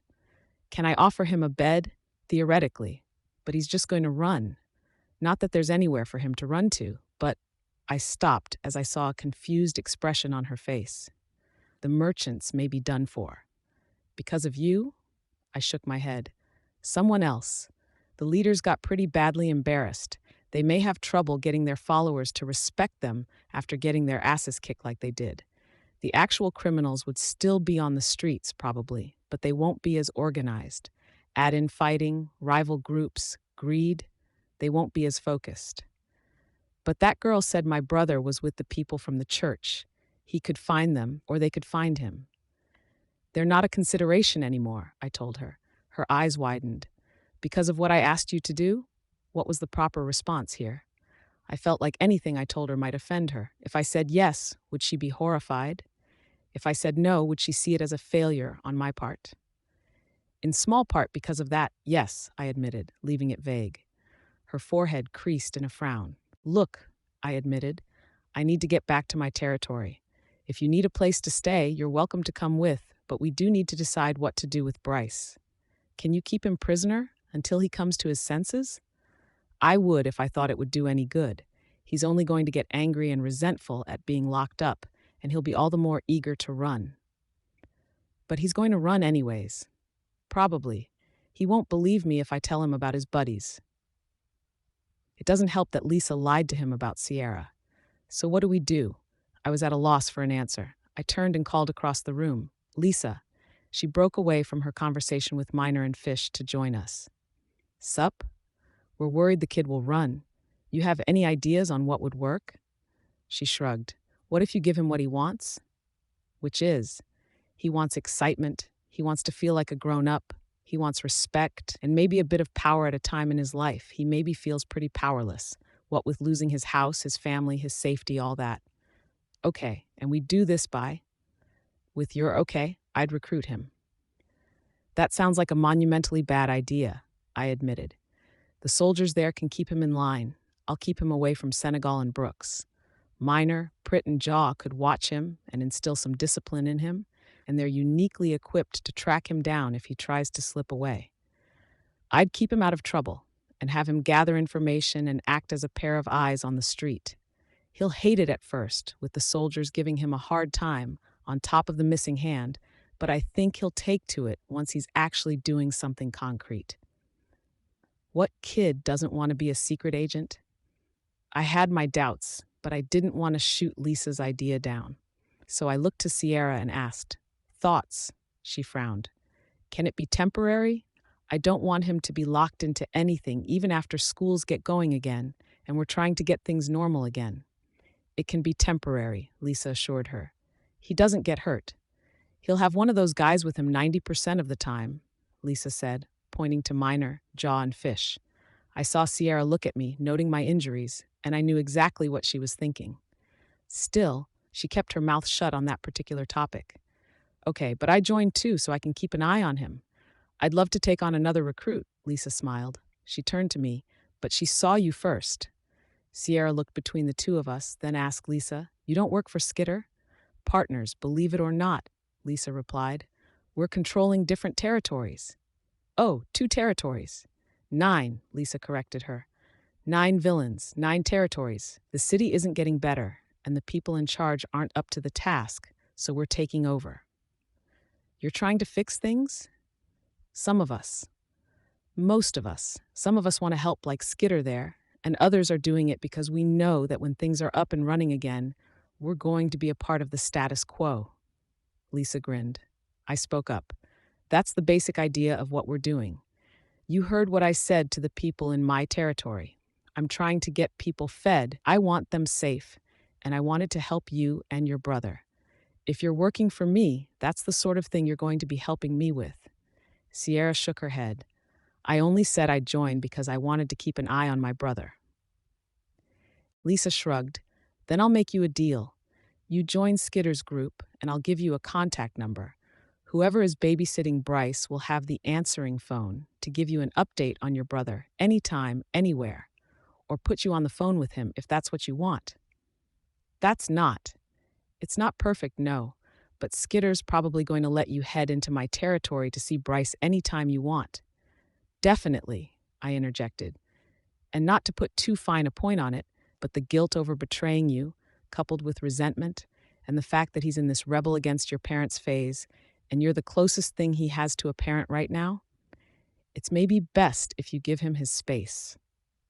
I saw the faintest change in Sierra's facial expression, saw her look over at Bryce, her eyebrows drawing together. Lisa's words had hurt her. They'd been true, no doubt, but I had to find a way of gently suggesting that Lisa take a gentler approach. Okay, Sierra said to me, but I can leave any time. You can, I replied, and I will, the moment you break our deal or the moment Bryce gets hurt. I believe you. She stuck out her hand to me, and I shook it. Now go, Lisa said. I'll send Sierra your way with one of my boys when she's done visiting Bryce and seeing that he's settled in. I know you're itching to check on your territory.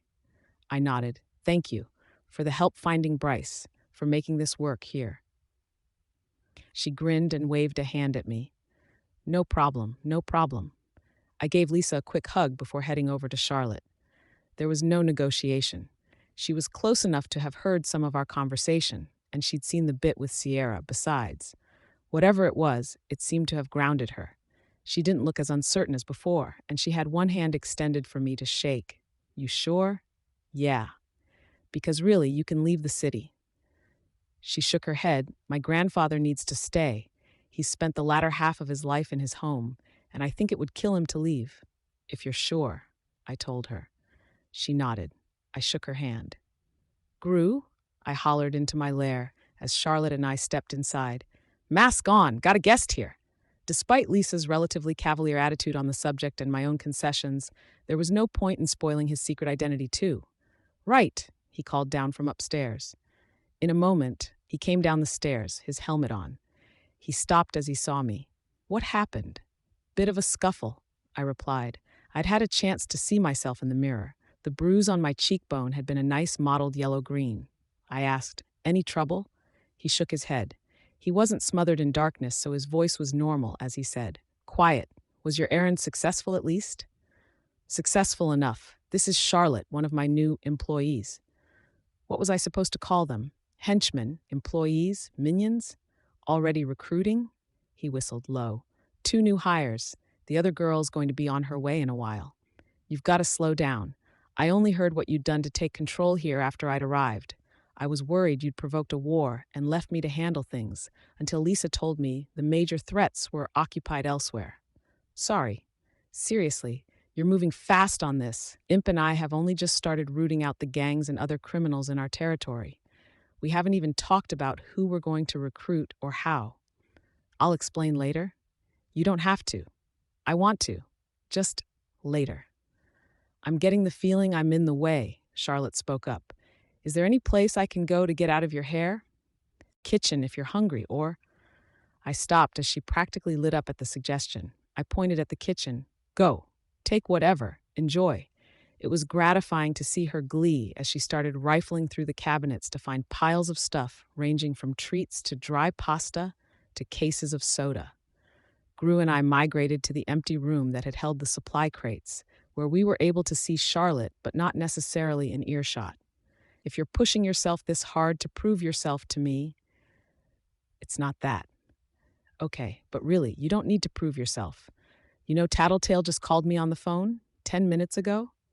10 minutes ago, I would have just left the doctor's place en route for my lair with Charlotte. I frowned. What did she say? Chewed me out big time about how I was being too hard on you after the revelations at the hospital about turning you down, calling me a clod, basically. I felt a flush warm my ears. I told her not to interfere. Well, she did, and I think she was right to. I've been a bit hard-headed. I shrugged. Couldn't agree without offending him, but I didn't disagree either. I'd been stubborn in my own ways, too. He asked, "So do you want to call it even?" I said it before, but I thought maybe we could become best friends somewhere down the line. I'd like to go there again, if you're willing. If it's not awkward or... I felt the flush deepen and hurried to interrupt him before he could bring up my asinine confession again. It's good. Yes, let's go with that. Good. He clapped one hand on my shoulder, a sign of camaraderie, friendship, with the subtle effect of reinforcing that I was at arm's length. Or was I reading too much into things? I could live with it. It was worlds better than the quiet hostility and hurt I'd been sensing from him as of late. Is it cool if I drop by sometime? He asked. So we can keep each other up to date or maybe just hang out? Hanging sounds good, I answered him, feeling lame as I said it. I'm going to go sleep. Long day. You take care of yourself, all right? He said by way of a goodbye as he headed for the door. I nodded. You too. When I walked over to the kitchen, Charlotte had a box of toaster strudels in one hand and a package of cookie dough in the other. She'd washed her face, and only trace amounts of the caked-on makeup were still there. She looked worlds younger and was like a little kid as she asked me, "Can I use your oven?" "Go for it, but I get some," I smiled. As my new minion set about figuring out the oven, I was able to stop for a moment. Doubts and insecurities still weighed on me, but I couldn't feel guilty for not making more progress today. I'd done what I could to move forward on my plan to help Dinah.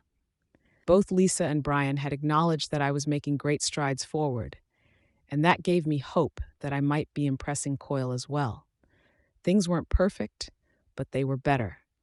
I was on speaking terms with Brian, I was making headway on my plans, Lisa was making headway on her end of things, and in some small way I felt like I'd finally followed through with that dream I'd had at the start of the year of being a superhero. I was a villain. I'd given the order to let a man die. Maybe my abandonment of Thomas would weigh on my conscience more after I got some sleep and my thoughts were clearer. Maybe not. But I'd also done something to help people without ulterior motives. I'd given Sierra her brother back. I'd saved Charlotte. I was happy about that. All in all, if I didn't think too hard about it, I could feel cautiously optimistic for the first time in a long while. For the first time in weeks, months, I could feel like everything just might work out.